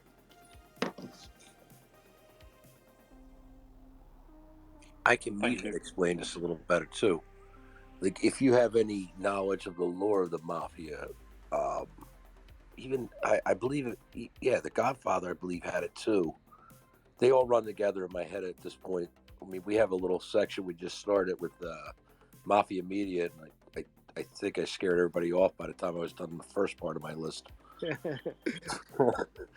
Yeah, I got a lot of them. I mean, it's what I like, whatever. But and this is true to life too. This isn't just in the movies. This was in the Roaring '20s with Al Capone and Bugsy Siegel and all those guys. But I mean, even in today's society with the Gambinos and all those guys, you had like a council. So think of it as a council, like Knights of the Round Table, just to spread it out in the different lores. You had a captain from the Gambino family, a captain from this family, that family, the next family. I'm trying to use the ones that are popular, but all those bosses sat at the table and they kind of made decisions. It was more of a, it was more of a, what's the right word? I'm not Jimmy Hoffa, obviously. Like a council, like a round table. Yeah, and unfortunately, those leaders weren't voting with their members; they were basically voting for themselves. But that's where it's different. It's not just Don goes and sits at this table and goes, "Well, this is what this family's going to do." I can't. I don't want to get into too much because I don't know what Don wants known about voting and things like that through our organization. But it's more of a round table type thing, not a. All right. Okay. Yeah. Sure. Not just what the Don says goes. I mean, right now, what the Don says goes. So I gotta watch what I say. For sure. But also, we should circle back to our casino talk since he's here now. Yeah, the casinos. Yeah. I was actually speaking to Frankie about this. Would you be interested in working with? I don't know if anybody else wants to hop on, but me and Varian definitely do. Would you be interested in working with me and Varian on doing a casino? If anybody else wants to get involved, just 110%. You already know there's going to be Alessio. There's going to be Alessio City, just like Atlantic City. Man, we're going to have all sorts of casinos. I love it. Everything. You already know it. And that's what we're talking about. Maybe I'll let's go. Let's go, dude. Maybe I'll make my Moon Society Club in the Alexio family planet. You know what I mean? I'm telling you. Let's do it, dude. If that's going to be the booming place for the casino, the booming place for the nightclubs, all that, there's no better place. Let's go. You heard it here first. Same here. We got early entry. We have a NATO of DAOs. We pick the spot, we choose it, and we run it. 100%. The thing that I think will be the most expensive is the land. So we'll have to look at that. I'm gonna DM you, Don, with the details about what we need to get sorted and what we need the permissions we need to have. I'll research that and then I'll let you know. Let's do it, man. I'm all about it. These are the things that I think about all day. Like what can we do? Because I think that I was speaking to Frankie about this. I think because we're at the forefront of this, we have the ability to get in early. Yeah, I envision all types of gaming built on the random number generators. That's basically what they do Yeah, in definitely. And the Vegas anyway. memes.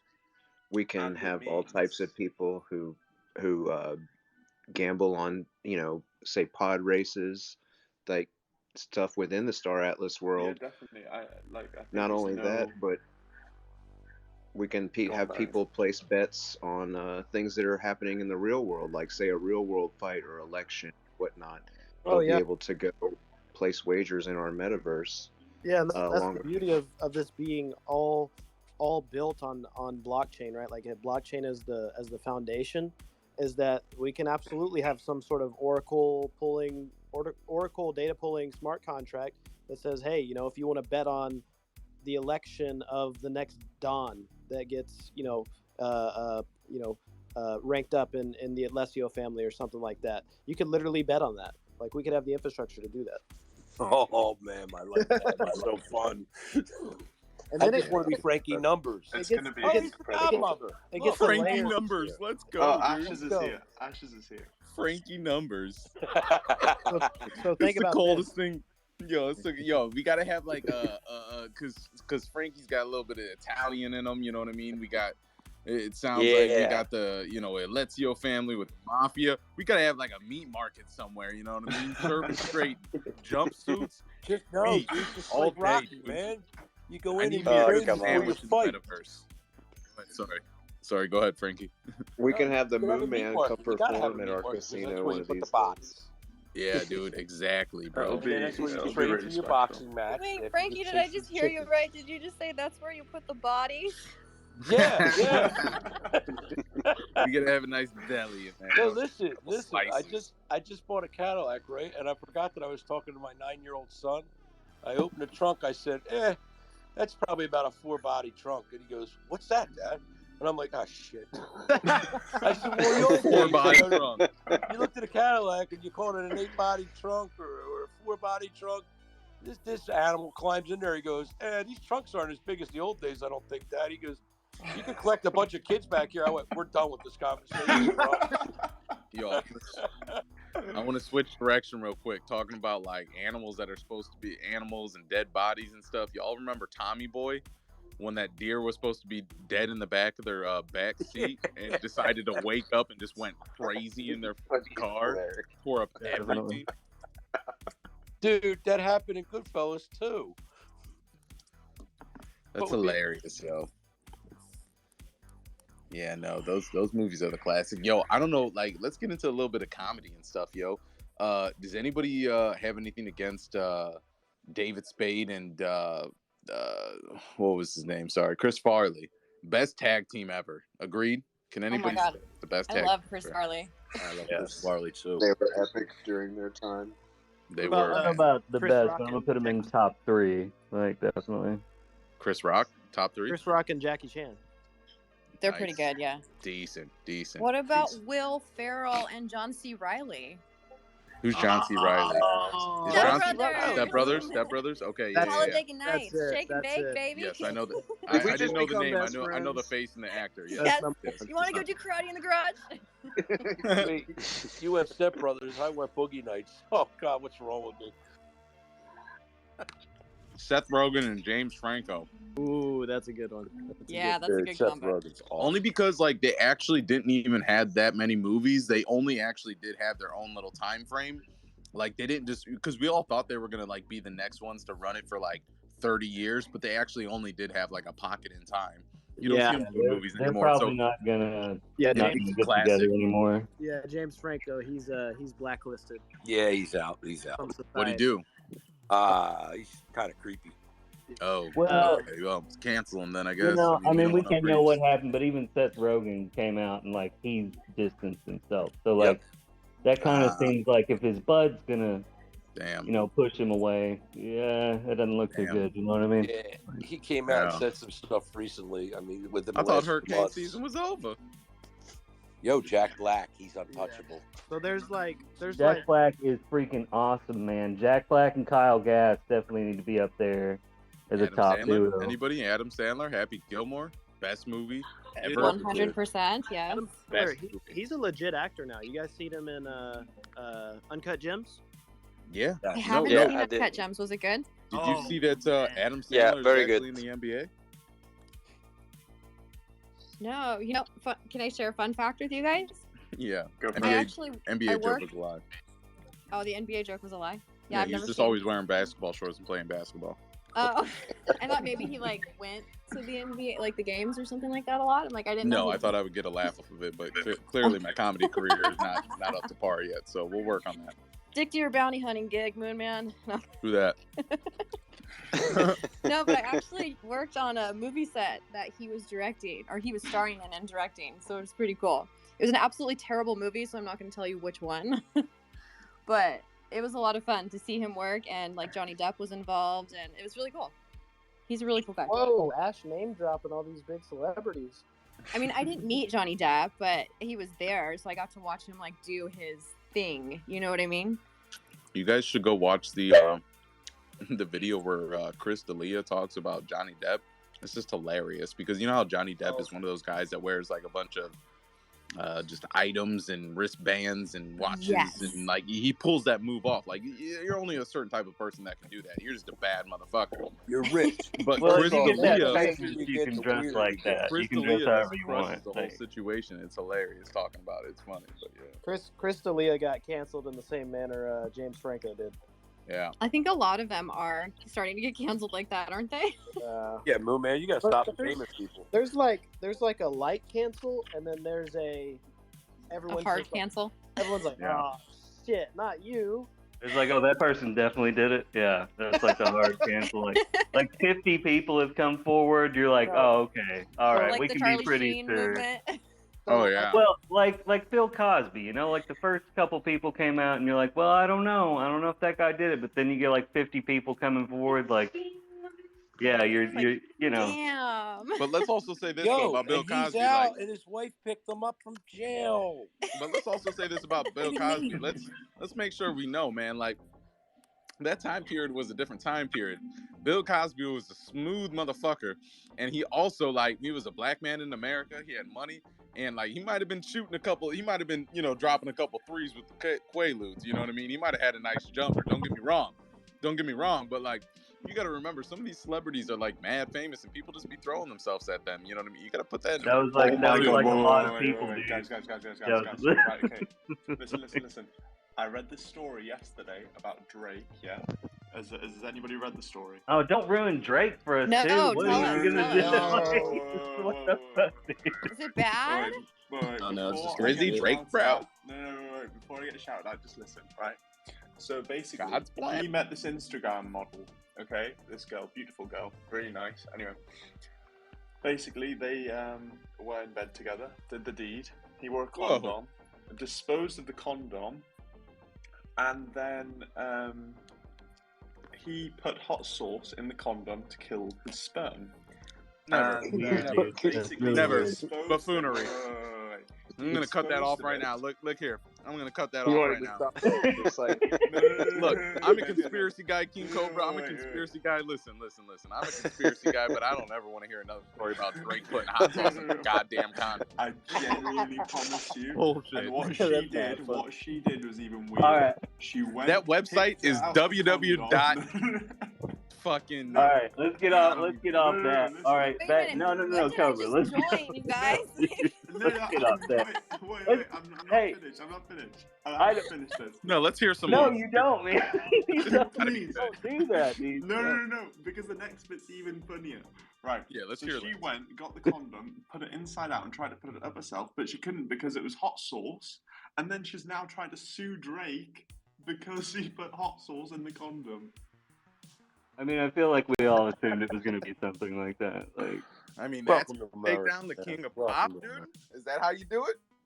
I have That's no idea. terrible. I thought that was hilarious. Dude, that doesn't work anyway. It's dead once it hits the air. Come on, people are insane. that's just weird on both people's account, like Drake and the woman. That just weird stuff for everybody to be doing. Yeah, that actually happened. Yeah. she didn't know she was messing with a pro. No doubt.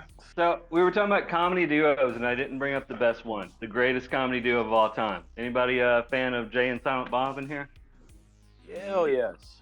Yeah, they're pretty good too. Yo, they're Jersey boys, dude. Yeah. Kevin Smith is awesome. Anybody seen Kevin Smith lately? The past couple years, he went vegetarian. He looks yeah, he good. looks real good. Finally wearing something besides a hockey jersey for the first time in his life. Well, now, I mean, he's big, man. I mean, he's really behind a lot of the superhero stuff, man. I mean, him and John Favreau, man, like they've come a long way. I mean, wow. I mean, it's amazing. It really is. Yeah, he's always putting out great content, man. Even some of his more recent stuff, you know, like that's a little different. Like Red State, that's not really a comedy, but I don't know if you've seen Red State. That's crazy as hell. I don't think I did see that.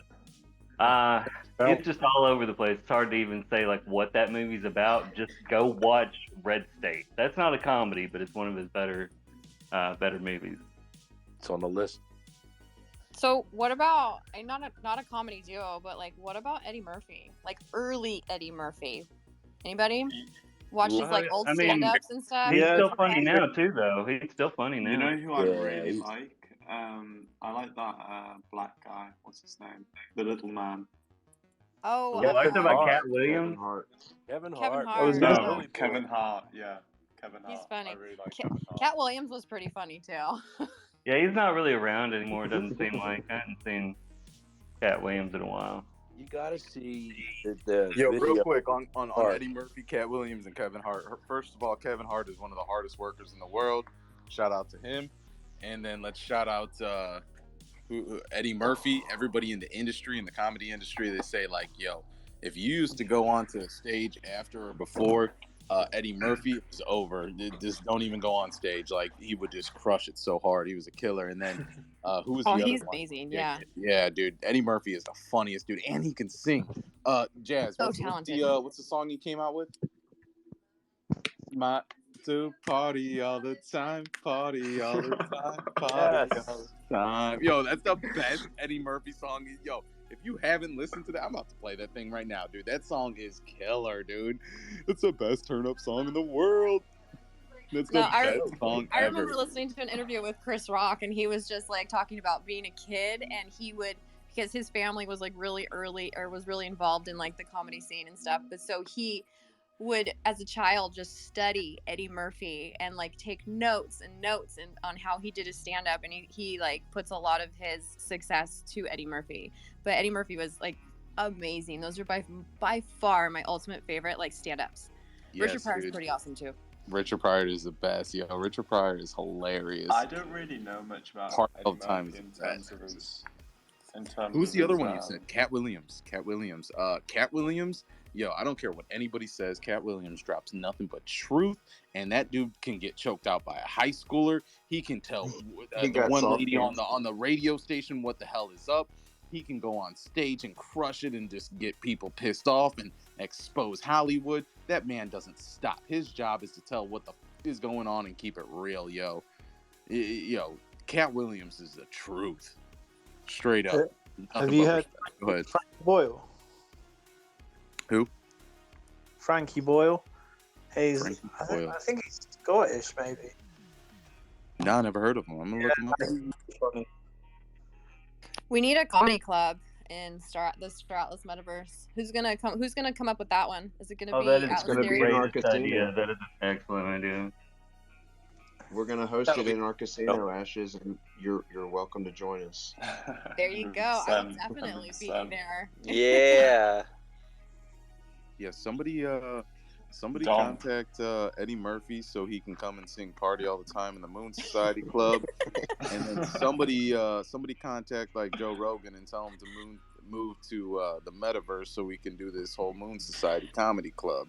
Did you see that interview with Joe Rogan where they were trying to explain the Metaverse to him? Him and Tim Dillon. Oh my God, that was so great. Tim Dillon's the best, yo. He did it with Red Band too. He talked a little bit about it, but yo, Tim Dillon. Is anybody a fan of Tim Dillon? That dude is amazing. He cracks me up. He is yo, he's one of a kind. I swear to God, just because of the way he talks and the way he puts things into perspective. And I don't know, man. I love Tim Dillon. He's funny as hell. He cracks me up, man. I Yeah, have a he's weird hilarious. I comedy love show his for you. videos. Kevin Did Hart you? Like when and The he's making Rock. fun of people. There Watch you go. Hart Kevin and Hart and The Rock are great together. Yeah, go ahead, Jedi. Go ahead. Hey guys, I'm gonna take off, but I just wanted to say, hey, I appreciate all you guys. Thanks for answering some questions. And I'm excited for this year. All right, guys. See you later, Jedi. Later. Bye-bye. Thank you, man. You're a legend. Thank Dude. you, man. Thank you. We're gonna play some Stellaris. You already know. Did you hear the other day? Did you hear me talking about my theory about Web3? Drop it. No, but I want to hear it for sure. Right. Yeah, my theory is that Web3 doesn't actually exist. Oh yeah. It doesn't. It basically doesn't exist. Is what it is basically a meme, and what that meme is, in my eyes, is the centralization of decentralized networks. So, look at the way that things are moving into this sort of metaverse world. It's giving the opportunity for big companies to kind of consolidate and decentralized projects, and Web3 seems to be the term that's being used as a meme to represent it, in my opinion. I might, at least that's what I see. I mean, because we're so early, you talk about centralization, but we were just having a conversation with Don about this. Like, everything's got to be centralized at the start to prevent from like big corporations, big established corporations, from just basically coming in and just taking advantage of the little man. So, and I completely agree with what Don said. Like, you have to have some level of centralization to begin with until that everybody kind of gets to know about it and more people can buy into it. And at that point, once more people buy into it, then it becomes almost impossible for a big corporation to come and just take advantage and own a majority stake, because then it's it doesn't. It doesn't. Look at Twitter. Look at Facebook. It doesn't. Yeah, but Twitter and Facebook can't spend $1 trillion to have just a majority share. They can't, because they're not even valued at that. Yeah, okay, if Tesla wanted to, but Tesla's not in that space. And Elon Musk believes in decentralization. But I'm not just talking about like him. It's just like, as long as it gets big enough, it's not possible. If the Alexio family was tomorrow going to become public at a market cap of 2 billion, yeah, it's pocket money to some people. Anybody can do that with more than 2 billion, anybody. And then they just own they own the complete majority share of that company. Yeah. But until that point, once you get at the point of like $1 trillion market cap, 2 trillion, it's not possible anymore. So yeah, like what you're saying is right, but you're mixing the idea of decentralized systems and companies in the corporate world. And in my eyes, cryptocurrency and companies they have kind of evolved a little bit side by side, but it wasn't always like that. The technology itself is decentralized. The companies aren't. Well, I mean, I jumped into Ash's Twitter space, or the one that she was in before, and there was this guy saying that Bitcoin will basically outlive everything because it's the most secure. But I actually don't believe in that, because more people with less money are around than more people with more money. Okay, so there's more people with less money than more people with more money. Does that make sense? I'm kind of confusing my words, but what I'm trying to say is there's more of the little men than there are of the big men. So it appeals to more people to have Solana than it does to Ethereum. And more people are choosing Solana over Bitcoin because it's easier to get into. There's more Solana wallets being created than MetaMask wallets now. Far more. Yeah, no, so, I realize that. A lot more transactions. And let me just say this too. You got to think about Bitcoin. Like, even though it is at a high price, and to get in, you know what I mean? If you want one whole Bitcoin, you have to pay, whatever the price is right now, 50, 60, 40, whatever it's at. That's fine. But I think you're right on the Maxi's got to settle down, because like, let me not get too hyped up. But at the end of the day, you know what I mean? I'm going to get a little hyped up. We're dealing with 2100 in the cyberpunk future. Nobody's going to be doing transactions at 5 minutes. It's not going to be happening. Exactly. It's going to be instant. And I'm sorry, like, Bitcoin is good. It's going to be the gold of the future of the digital. That's going to happen. But you can't move that fast. Like, we need fast things. When we get Neuralink, When Elon puts that out, not saying I'm going to go with Neuralink or put it in my head, but when that happens, though, in the 2100, 2200, nobody's going to be working with Bitcoin transactions. It's not happening. I So, think yeah, that's Bitcoin. my point. I don't think Bitcoin can be now seen as a way to transact money. Okay, yeah, it's a store of value. I think everybody kind of recognizes that, but I don't agree with what you're saying about Web3 being a meme. I think Web3 is a technology, and I think things like technology. It's not a technology. It's a meme that's being used to represent something. Yeah. Okay. The technology. How would you describe what the blockchain is? How would I describe what the blockchain is? A decentralized ledger. Right, a decentralized ledger. But what's the general consensus over that ledger? What does that kind of fit into? For me, that what fits do you mean? into It's Web3. a decentralized ledger. So it's a record of transactions. That is what Ben's saying what is they're is. greenwashing these terms. They're just using it as a catchphrase for marketing. They're not actually walking the walk, and that's that was sure. Yeah, I think that's true for a lot of them. Into it too much. It's just a meme. Like Ethereum 2.0 is a meme. It doesn't actually exist. Not yet. Okay, I've just looked up what is Web3, also known as the decentralized web. No? It's not decentralized though, is it? Yeah, but I think we're getting to that stage. That's what I'm saying. We're so early that everything has to be centralized to start off with. You can't start off with everything being decentralized because everybody would own, all the big corporations would own everything. Okay, I really wasn't trying to get into the discussion about it. I was just trying to say, in my opinion, it's a meme and it doesn't exist. Okay, but you have to be able to argue it if you. Oh no, not really. I just wanted to express the point that I feel currently. I didn't. Well, just go into a little bit more detail, Ben. Let's keep the conversation going. Let's go. I like this. This is good. I didn't really have much more to say. Though. I just think that what I see it becoming is not what it's advertised to be. Right. So, like, are you guys? Like you're gonna have like Microsoft Windows 11, including Web 3.0.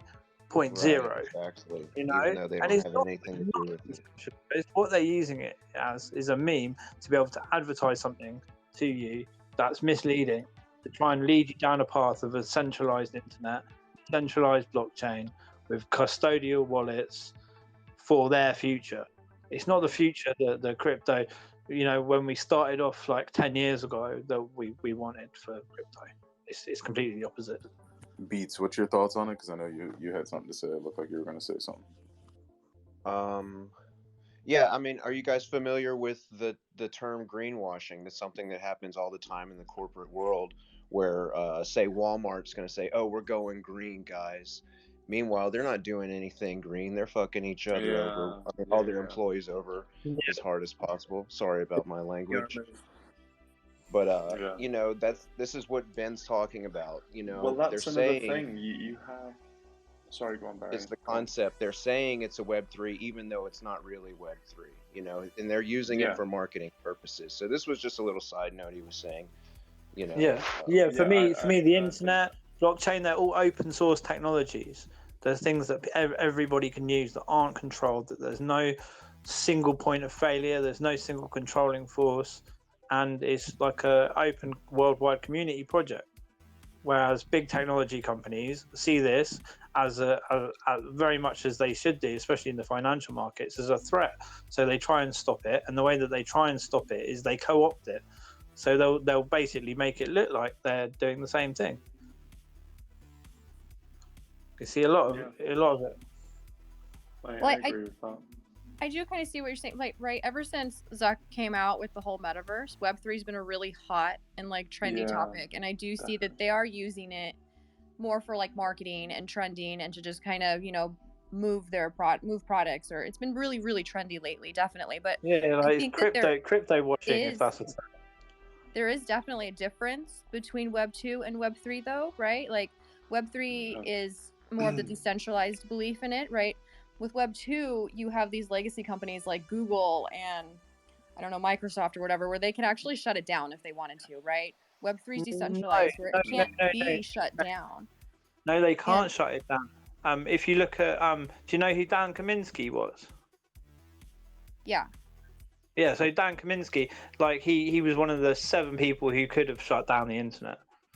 But like all the DNS servers were run on software that, you know, like Web3. It's not Web 3.0, you know, W3C, sorry. You know those guys? Yeah, the internet standards. But anyway, the internet started off, and it still is, decentralized. It was always decentralized from the start. And these big companies come in and try to take over and make it more centralized. So it's always been the case with decentralization, I think. Can I read you something? Yeah, go ahead. It says, this is what I read earlier, but this is an extension of it. Also known as decentralized web, Web 3.0 is a third version of the internet, which is an improvement of current Web 2.0 internet. Under Web 2.0, internet has become more social.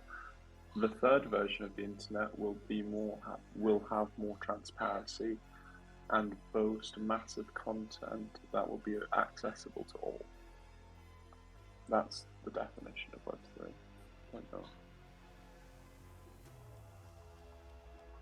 Just basically, it's more transparent and it'll be accessible to all, and more decentralized. But yeah, that's debatable, I suppose. That was it.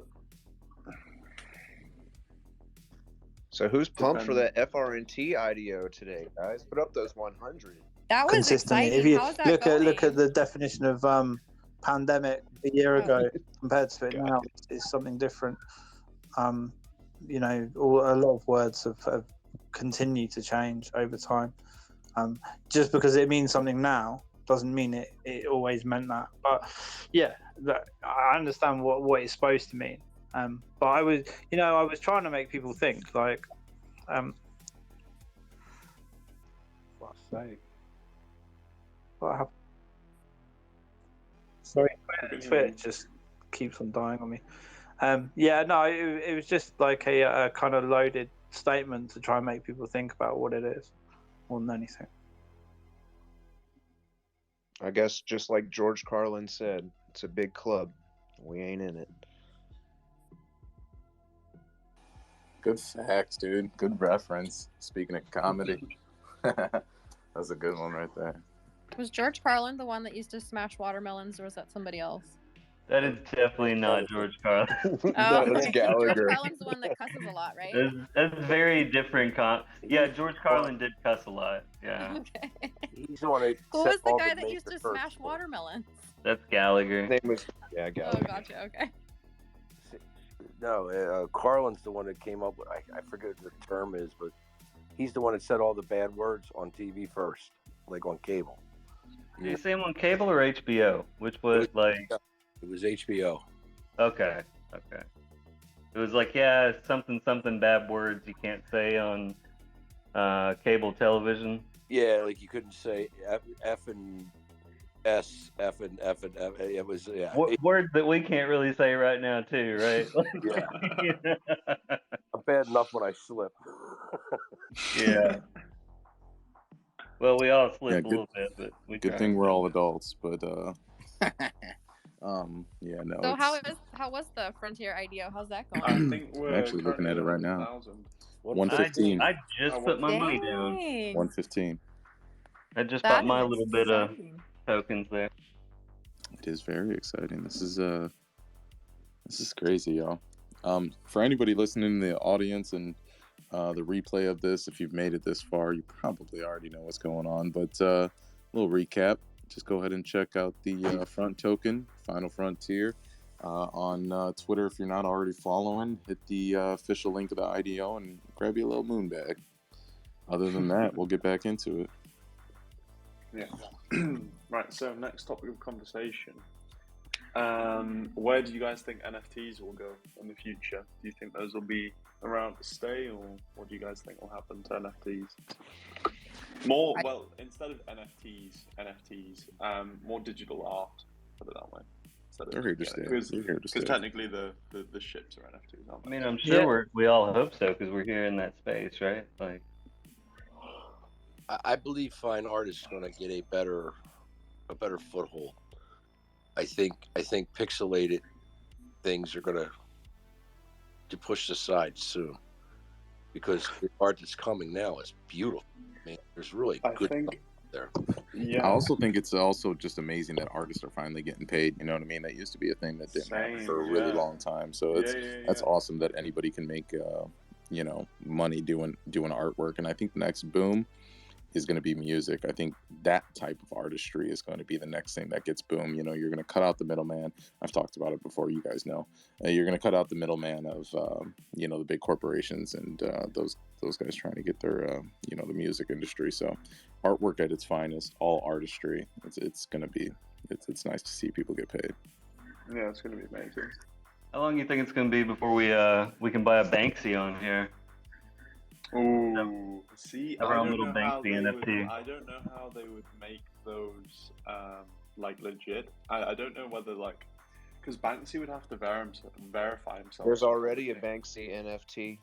He burned one of his art pieces and created an NFT of the same thing. Super cool. Oh wow! Right, he burned it on air and created the NFT, and then that sold for $1 bajillion. Pretty Do you smart. think Banksy will Did ever? you buy it, Variant? You got it? Yeah, right. Himself? Yeah, right. I love the NFTs because they allow the artist to take creative control of their career, and then they're as you say, they are not slave to any different type of publishing company or manager or who knows what. They can spend the time, invest in themselves, and the sky's the limit. It's a beautiful thing. Amazing time to be alive. Yeah, if anybody's interested in learning more about the music industry and NFTs, my friend Opalabu, I know some of you have been on one of his spaces before, but he's having a space on Monday. I don't know it's 5 p.m. my time. I don't know what time it is for everybody else, but on Monday with a music lawyer who's actually focused on bringing musicians into the NFT space. So I think it would be pretty interesting to learn about. That would be 7 p.m. my time, and I can finally make it. Let's go. Thank you. Yeah. You're in California, right? Yes. Yes, I will be checking Apalabu's, right? Yeah. Apalabu. Okay, I can pin always it say if it you guys wrong. want, but Pin I'm it, pretty pin sure it, pin that's it. what I said. Okay, I'll pin it. And then I think with NFTs, I think what's really cool is when like the utility that's going to come with them, right? You're creating like social groups with some of these projects, and I think that that's really cool, especially when they start branching out and doing like in real life events. I know that we've seen some of those with like the Bored Ape Yacht Club, and I know Fluff World's been doing them recently. So it's almost like a VIP access to this group, which I think is really cool. And then when celebrities get more involved and they realize how that they can leverage NFTs to like almost give them to their super fans, I guess, to create more of a access to them, I think that's going to be really big for them as well. We're already seeing it with like certain athletes like Des Bryant and stuff. So it's going to be cool. I definitely think NFTs are here to stay.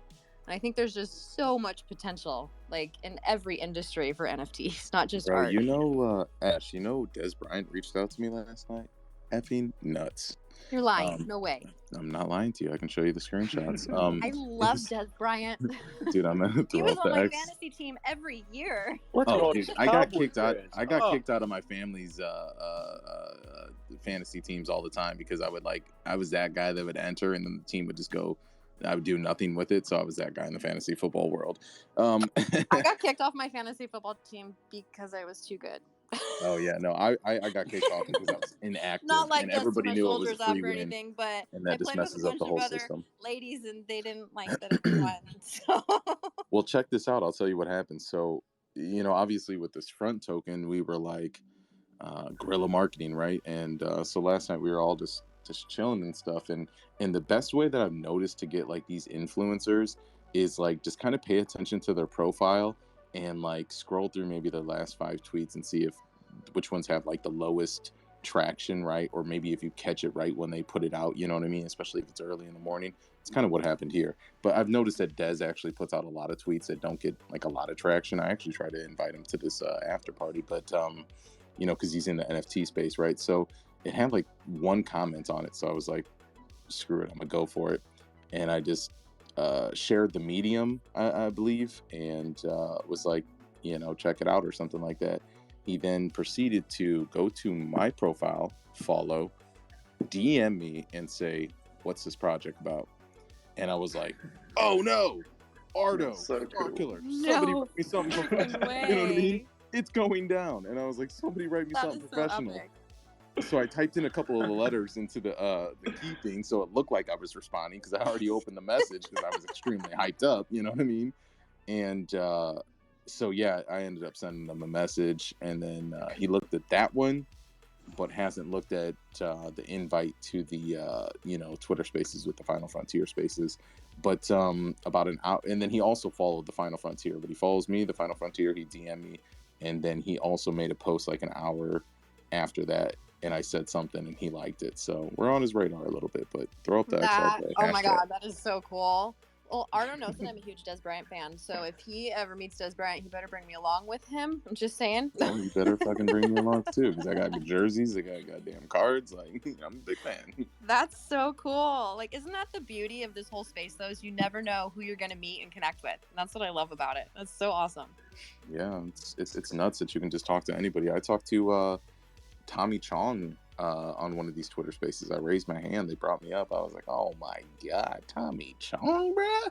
And I started it off, and I was just like, yo, Tommy, first of all, my grandfather wouldn't believe I was talking to you right now. How you doing? And just asked him a question or two, and then we talked for a brief second. But yo, these Twitter Spaces are crazy because, man, it just goes to show that these stars really aren't that far away from us. You know what I mean? We're connected so closely through digital. Like, you guys, we all don't know each other personally, but like, dude, we're active on Twitter so much. Like, we're right there connected. You know what I mean? It's magic. But yeah, that's crazy. Yeah, Take it away, anybody. Take it away. Completely agree with you. Well, hey, everybody, I gotta move. I'm in the middle of doing, so I gotta jet out of here. But see you later, crab man. Take it easy, crab man. Thank you. You already know, man. Everybody have a great day. Happy weekend. Yeah. Did you see that? End up hopping up. I'll talk to y'all later. See you later, Don. Peace, Don. You already know. Bye, Don. I've sent you a. Ciao, Don Kane. Oh, Thank you. And I'll follow you. I'll send you a message after. Later. Did anybody see on Magic Eden that they've released a clone of Bored Ape Yacht Club? I'm really disappointed at them. Really, I think that I thought they had a bit. That. I haven't really, seen that yeah. either. The only thing is You that checked out I think Ape that Beast? Those are sick. they're called Bored Ape Solana Club, and it's literally they've just copied the artwork again. And I'm disappointed because that is pretty much the best that there is marketplace-wise on Solana. So yeah, disappointing. Is it on Solana? Yeah, Solana. It's not quite as big as Magic Eden, though, is it? Bored Ape There's a few Social. others. Isn't that one? Bored Ape Solana Club. Bored Ape Solana Club. Hold on. Yeah, it's literally a verbatim copy with just the odd Solana logo on it. Yeah, I like original stuff. I mean, it's cool to kind of copy, but I mean, that's kind of what this NFT space is right now. Like a lot of these PFPs, I mean, like, I don't know, they're just copies, man, copy and paste. Solana's really lucky at the moment. Hape Beast Bit looks more like it's gonna original. be pretty cool. I think Hape Beast instead of Hype Beast. Again, you know, that ape concept, gorilla concept. But I think what they're doing differently, I was actually watching the Ryan Matta and Ardo interview this morning before Ardo came on. Ryan Matta was talking about it. Shout out to him. But he was showing some different videos on it. And it looks like they came out, or they're coming out this month. Which Coming is out in a good. few days. Yeah, in a few 19th. days, which is good because what I think they plan to do is like it's 3D characters that can like walk around. You can actually interchange all of their outfits, which is going to be amazing for runways. And Ash, maybe you want to speak on this when it comes to like that digital fashion. And I think they're doing it the right way. It's not just a PFP. It's like they actually were like, oh, we need to make like the second generation of PFPs or NFTs when it comes to this type of style. You know what I mean? Almost like the Ethereum rather than the Bitcoin. So yeah, Ash, touch on that. Like, drop some knowledge on that digital space, fashion. On digital fashion? Yeah, for sure. Well, I know the Fabricant, for example, they're a partner with Star Atlas, and I've had the pleasure of talking with both Carrie and Adriana multiple times, and I don't know, I personally love what they're doing there. So they're focusing on creating a 100% digital fashion house, because they think the traditional fashion industry is very like unsustainable. There's a lot of waste in it. There's a lot of it's not like it's kind of a icky place, I guess. But the cool thing about the Fabricant is they're actually helping indie fashion designers break into the digital fashion world, right? So they have a program launching, I believe it just got pushed back, so it's maybe like late January, so in the next couple weeks, where they have they're walking new indie designers through their 3D modeling software stuff, and they're teaching them how to design their own digital fashion lines. And they're like opening up this marketplace. It's all going to be in beta. It's like a closed beta right now, but it's really cool. I think what the Fabricant is doing is really going to be huge. I know that Luxo is another really big one in the fashion industry. They've been working with large designers such as like Chanel and Dolce & Gabbana and Balenciaga and that kind of stuff as well. I personally think that, digital fashion is going to be huge in the metaverse. It's like going to be a part of our digital identities going forward. I mean, isn't it so bogus? And not to cut you off, but I just want to say rest in peace to Virgil. And just so it's known, I think it sucks, man, that Virgil didn't get to, and he was probably already thinking about it, bro. Like, it just sucks that we didn't get to see Virgil's brain 10 years from now, 20 years from now in the digital space. He would have crushed it. But go on, Ashley, sorry. Yeah, no, it's good. Like, it's crazy to see like the stuff that they're able to, make with digital fashion, because if you've been to a high fashion show, the designs are totally out there and nobody ever wears them. But in the metaverse, like, there's no limit as to what they can do. And I know I've shared this example before, but Luxo had done a collaboration with a Brazilian supermodel. I don't remember her name. She's beautiful, but I don't remember her name. And it was literally, the idea of it was like, I bleed fashion, and it's literally, blood flowing from her neck, but it transforms into this like mad, like beautiful dress. It's just like, it's magic. But there's no, limits. The sky's the limit in the digital world. And I think that it's going to be really cool to see people just rocking their dream fashion wardrobe. And not only that, there's no closet space in the metaverse, so you can just keep stacking all those fashion NFTs and forever. Did you see the Balenciaga game? The Balenciaga game? Yeah, they made a little game, like mini game in Unreal a couple of years ago. I didn't. I know that they were doing some type of skins in, I think it was Roblox. It was either Roblox or Fortnite. I don't remember which one. Yeah, check out the Balenciaga game. Just try that into YouTube. It's crazy. It wasn't that interactive, but you could wander around this sort of like futuristic, desolate city. Oh, that's cool. There's a company right now creating a fashion-based game. Actually, it's called Astra, and it's still really new. But what they're doing, it's like I think it's almost like Sonic the Hedgehog, right? Like, you're running kind of like Sonic the Hedgehog. You're collecting coins and stuff. But you get to then trade those like coins for real life fashion products, and you get like an NFT, and then you also get like, say, some designer bag or designer something, whatever it is that their reward is at that point in time, which is kind of cool. But I think that that'll be really cool too, right? We have merch coming out soon with Star Atlas, so we're going to be having our own little fashion line, and you can Did you see Mud Supply? Have I seen the supply? Mud Supply. It's Mud.supply. No. That's some of the stuff I did for Final Frontier. I made some camo and various bits. Oh, very cool. They posted it on Final Frontier. Posted it on their feed, right? Yeah. It's very cool pieces. Yeah. Moonman makes some cool stuff as well. Yeah. Mine. It's funny because me and Ben, we actually had a little hash out in the beginning. It was funny. Ben was like, I won't even go into it, but it was funny because me and Ben started off on a rocky path, dude.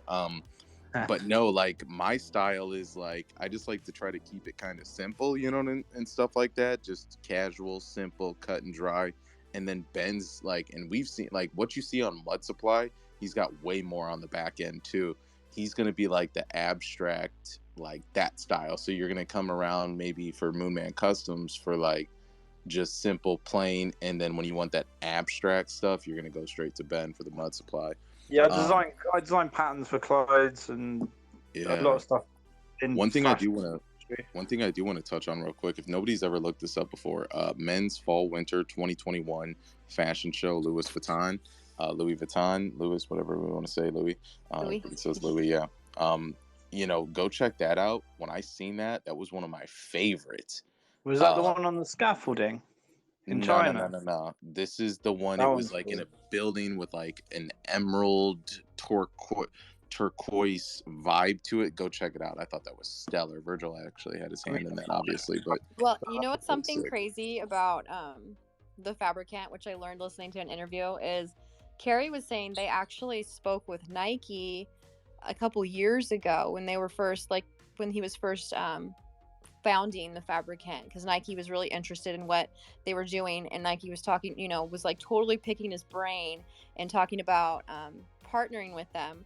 And then when it came down to it, they never did. And then we have Nike who came out and just bought Artifact. Is it Artifact? Which is pretty interesting. And I'm hearing that a lot of the big fashion companies, they have incorporated a new position called like the Metaverse expert or something like that. So I think that we're going to see a lot of larger fashion brands start to come into this space probably over the next year or so. I would say, but I don't know. It just makes sense. Mm-hmm. Yeah. Fashion. So I know someone who was doing like augmented reality outfits. So the outfits would have an augmented reality feature. So when you would put your phone up in front of people, their outfits would change. Yeah, no, that's cool. And the Fabricant is doing that as well. They have a deal with Snapchat where they can do they do filters with augmented reality clothing. And there's also something called DressX, which is a partner with Fabricant, but they it's a digital shopping site or digital fashion shopping site where everything is done through like VR filters and augmented reality, and it's really cool. And you can I've just been on there and like played around with it and stuff. It's mainly dresses at this point, so sorry guys. Telling me Fabric got in on Snapchat. The Fabricant they have a partnership with Snapchat where that's how they do a lot of their like filters. That's sick, actually. That's exactly how more adoption comes, because people are going to be like, "Oh, these filters are cool. These filters are cool," and sooner or later, it's going to get very popular, and then people are going to go, "But who is this by?" And then, boom, everybody uses Snapchat. I don't. Yeah, I don't know if you remember. Did you see Pablo?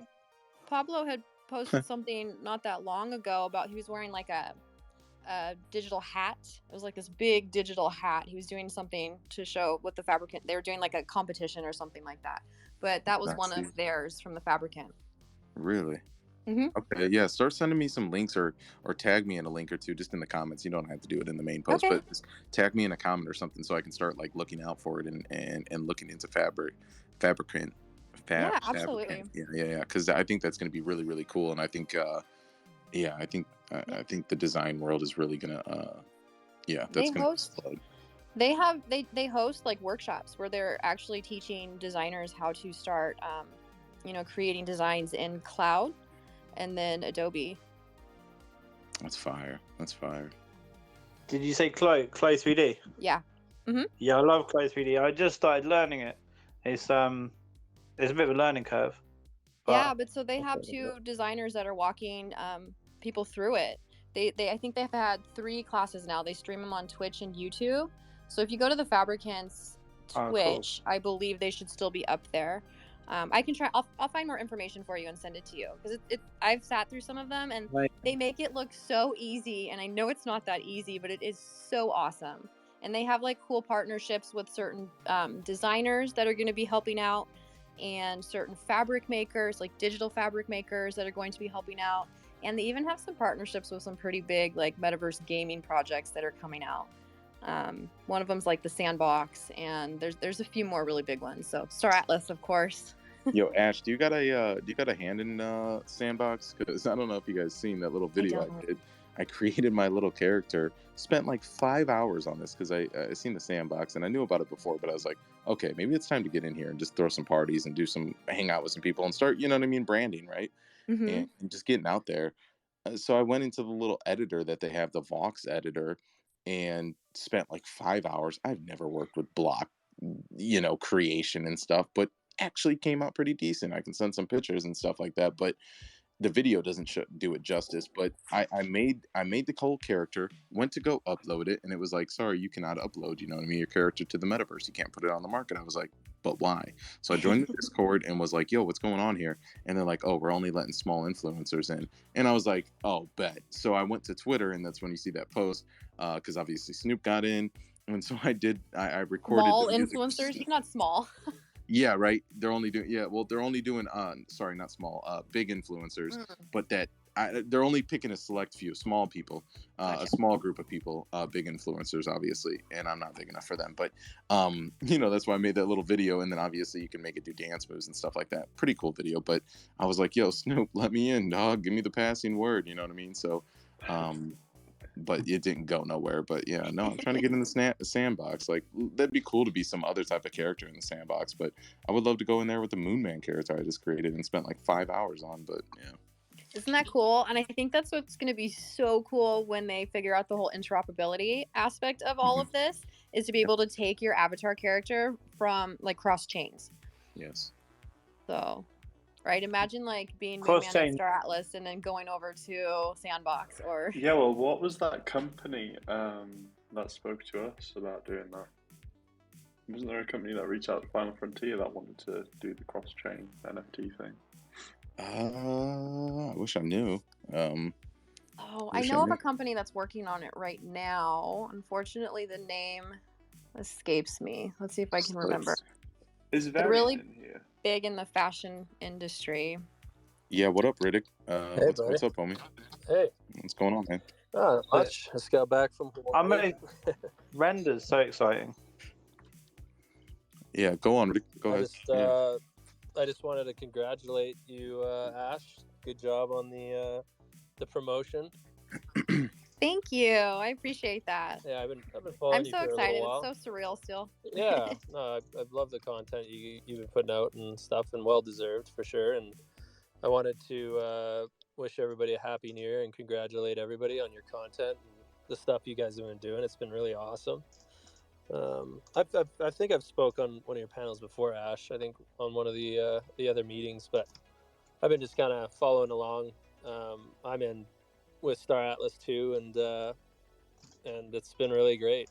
I really loved the town hall you guys put on last night and the after party. Like, so informational. Really good job. Like, I think it was a very well coordinated and much needed for the community, because I felt like a lot of people kind of answered a lot of questions they had, and it filled a lot of spaces, and I really liked it. Thought it was pretty awesome. Well, thank you so much for coming. I know, what's funny about that is Chip kind of surprised us by coming.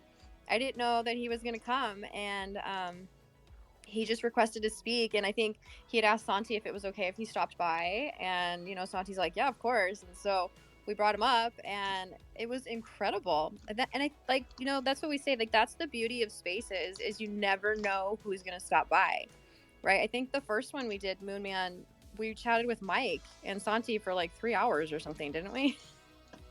Yeah, it was pretty nuts. It was funny because that one wasn't actually recorded. I know. That's a moment in time, but no, it got deep. It was really cool. There is a recording of it out there, because I was talking to Mike and he said someone did record it.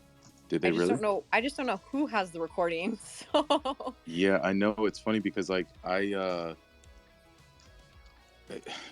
came into it late, like 15. I came into it late or something, and I was like, oh, I should record this.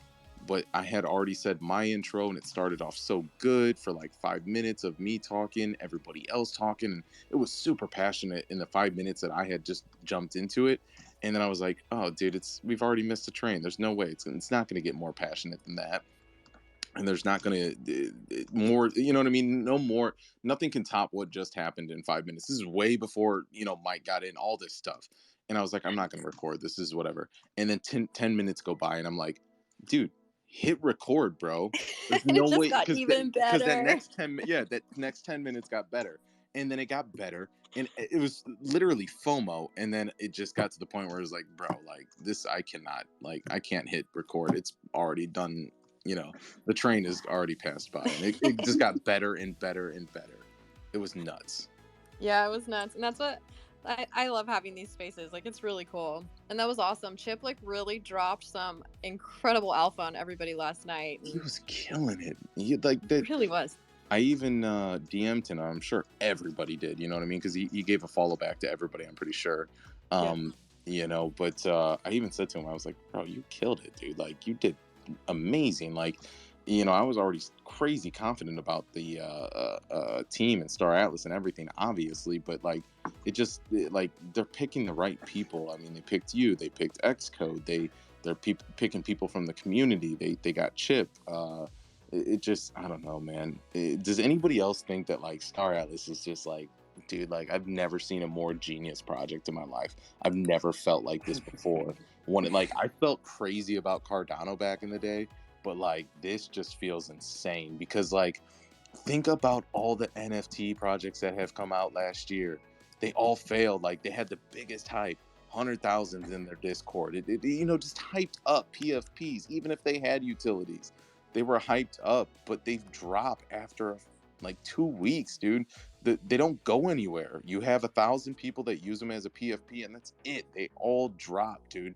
And Star Atlas literally is just going on an uptrend, very slow, but the right way. And they came out with the ships and Score, and they're giving the returns that make people go, oh my God, this is a cheat code in the Matrix. Like it's really unbelievable that they're the unsung hero, but they really are, man. They're legends, and it's crazy, yo. Yeah, and the ships are holding pretty good value, even though we're in like this little bear market area right now. The ships are holding really good value, and I mean, most of them are up, aren't they? Yeah, like nothing. We don't have anything at origination price anymore. Like Calico Guardian, it's incredible. A Guardian sold for 100 grand yesterday. That's crazy. Oh my god. Guardian? Yeah, oh Collector. My god. It's the Calico Guardian in a year you get 30.4% APR. That gives you daily net yield is $83. Compare it to any bank, though. Still beats any bank, doesn't it? Yeah. The market price right now is 99,995,000. VWAP was 31,000 basically. So the best return for your money is 92% APR, and that's the X6. Currently with a market price of 988. Unless you got it like closer when it first started, like I think probably most of us here in this room right now. Like I got in quite early too, and I know that a bunch of mine were at that just above or around that 100% mark, right? Yeah, which is great. But no, like just touching on what Moonman said there, it was, I've seen a lot of, I follow a lot of projects and stuff like that, and I've seen a lot of just kind of crash and burn and get rug pulled and not have enough structure behind it. But I've been following Atlas for quite a while actually, but I just haven't. I didn't dip in right at the beginning. I kind of got more familiar with them and just like watched them build a bit, and then sooner when they announced the staking, I was definitely more convinced that the team was very structured and they did a really awesome team, because like the only thing about these projects is the team behind them and the community. Like I think that's what's going to keep propelling them to go forward and keep like the technology that they're trying to utilize is, a lot of people say that it's almost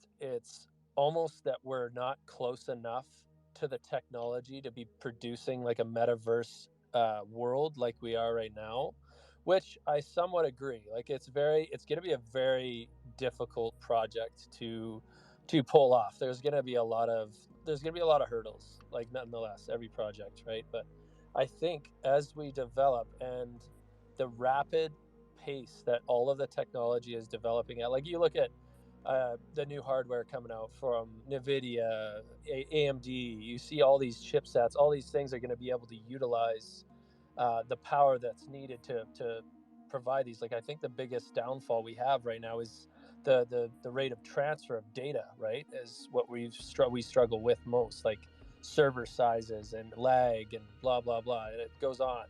But I think honestly, by the time that this project comes out, they'll have a good enough foundation and design that the technology will catch up. Yeah, and I also think the best thing about it, you touched on it, which was perfect, is that we're a little bit like the technology needs to get better, but the beautiful thing about Star Atlas and the community is like, and we talked about this in the last after party, is that everybody seems to be very adult, very mature, and I think it's a common thing that the core community of like 200,000 people all understand the full game's not coming till 3 years possibly. And I don't know how they were able to convince the community and get that into their brains and understand that. I think it was Michael just being real as hell when it comes to interviews and explaining everything is subject to change. Just the way he speak really gets into people's brains and makes them understand. He's such a great speaker, but that I think helps the community go the project have so much more longevity, because nobody's looking for this NFT to be the next whatever you can think of, right? Nobody expects it to launch on launch day and then all of a sudden go to the moon and we're all, quad billionaires, you know what I mean? Nobody expects that. We all know that might happen in the future, but we all know that what they're saying and what they want to do is not for some years. We all understand that this is a 5-year project, and the fact that just the waves and that ripples through the whole community, we all have accepted it's going to be a little while, and we're going to be happy for what we got, and we're going to be happy for every 3 months or 6 months when they give us something new, and that's that. And that's what I think keeps this community going and why we're on the rise, is because we understand what's going on here. So, yeah, dude, it's crazy. Yeah, I totally agree with that. Yep.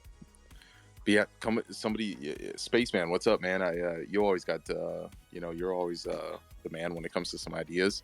What's going on, brother? There was one thing that I was thinking about when I first came up, and that's when I think King Cobra mentioned, or I don't know if he's still here, but anyway, somebody was talking about the interoperability, or what company were we talking to? And I was just gonna say it was their name is Intermeta, but yeah, and that's a few years away from development as well. Yeah, it sounds like it. Yeah, I like watched it. Sorry, go ahead. Oh, no, I was gonna say, man, like there's another company working on it, and I can't remember the name, so I'm gonna dig through my feed and find it, and then I'll let you guys know, because they're they're really big in the digital fashion space, but that's what they're focusing on, is the interoperability of fashion items through different games and different chains and stuff like that. So yeah, there's that tons will be interesting. Mm-hmm. Yeah, there's tons of companies coming out. I'm really interested in that. What's that? I'm really interested in that whole digital fashion world. Not for any other words have gone. Hang on, give me a second. Riddick, go on with what you're saying. You'll probably spark his brain about what he was saying. Go on. Was that King Cobra talking? Sorry, who was talking? Yeah, but it was Spaceman first. It was Spaceman. Yeah. Sorry, I wasn't looking at my phone. Sorry. I was just gonna say briefly that the technology is sweet, and I don't exactly know how it works, but if that gets possible, or I should say when it's possible, like when you can use say a sandbox sword in, I don't know, I guess maybe a sword wouldn't fit too much into Star Atlas, but say there's a you can bring a Star Atlas ship into Lightsaber, the sandbox and fly it around. That'd be sweet. Oh man, lightsabers in Star Atlas. Yes, that is something I would love to have. Yeah. And I guess so cool. Yeah, I guess Sandbox is kind of blocky, so I don't know exactly how that would work in Star Atlas. Yeah, I think Sandbox more like a bit like Minecraft, isn't it? Yeah, somewhat. In terms of its like graphics. Yeah, exactly. It's quite similar. Yeah, that's one thing I've been wondering myself, because I've been trying to teach myself to work with Blender to make wearables for Decentraland. Now yeah, but I think Star Atlas. Yeah, Ben touched on that earlier. I think it's Render, RNDR is a company, and they've actually got a token, and they're focusing on rendering. Ben, stop me if I'm wrong, but they're focusing on rendering the games independently, so you don't have to do it with your CPU. They actually do it themselves. So that's what their company's focused on. Is that right? Yeah, it's like rendering. You know about that as well, Ashes, I guess. Yeah, and I just want to say I have to hop off really quick. But I did go ahead and share some information with you guys about the Fabricant up top. It's talking about season 1, and that's like their pre-beta thing that they're working on right now. But the Discord link is in there also, and like that's where, if you guys were interested in or going to some of those classes that they are holding, like if you're real interested in getting into the digital fashion space, I highly suggest checking out the Fabricant. Like, I'm not shilling or anything. Like, I just really love what they're building over there, and I love the team behind the project too. Like, they're awesome. So definitely. Ashes, before you go, are you a YouTuber or? No. So I did start my YouTube channel, but I haven't done anything with it. Yeah, I actually just subscribed to you today because I was looking through and I saw that you had a channel. I was like, "Where's the videos?" But yeah, I have nothing on it. I literally just like put it together. I was gonna start posting the town hall recordings, or the our Spaces recordings on there, and some other content. I'm going to be doing some content with Star Atlas as well coming up, so expect some more. Like, what's up? Sorry, what platforms do you utilize then? Twitter. Okay. So I used to do like fashion marketing on Instagram and stuff like that. I'm rebranding my Instagram account right now. I'm gonna open that up to everybody soon, and then I'm gonna start utilizing my YouTube a lot more in the future. But I'm also going to be putting out content with the Star Atlas YouTube and Star Atlas as a whole. So. Got you. Okay. Yeah. You probably already know, but get that link tree going, yo.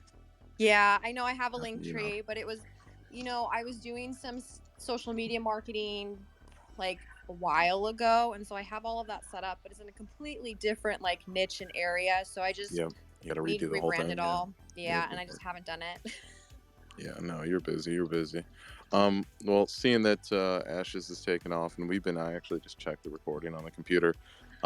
This has been running for literally like 2.5 hours. So, an after party is always good for 2.5 hours. So, literally everybody, I appreciate you. You guys are why I keep going. You guys make the community. And this is what I love, man. I love just BSing with you guys and keeping it real. Ashes, as always, congratulations on the being a part of the Star Atlas team. Ben, congratulations on dropping that mud supply. King Cobra, keep on working hard. Space Debo, keep doing your thing. Inhale, hit me up for them bounties. I'll let you know 30 minutes before, give you a head start. And Frankie Diamond's my man. I can't wait till you come out with that that character, so we can get it popping and destroy the world. And our interview is definitely coming soon. I don't even call it an interview. I'm calling it a podcast, and we're going to sit down for some hours. So people be on the lookout for that. So just thank you, everybody. And if you guys want to drop your socials, say whatever you got to say at the end of this, please do. I still owe you that interview, Moon Man. So I haven't forgotten. You do. No, you do. No worries. We'll pump the numbers up a little bit before we talk to the queen. But yeah, go ahead, Ben. Go ahead. I said, is your show going to be with Frankie Diamond's going to be called The Moon Mafia?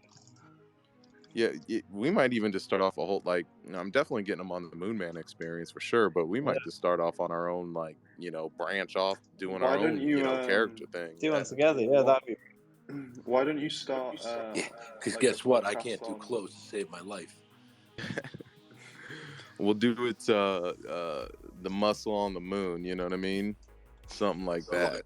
Love That'd it. be The mob sick. on the mob on the moon. The mob on the moon. I We'll made think of an ape something the other dope. day in bed. It's about 15 feet tall. I love it.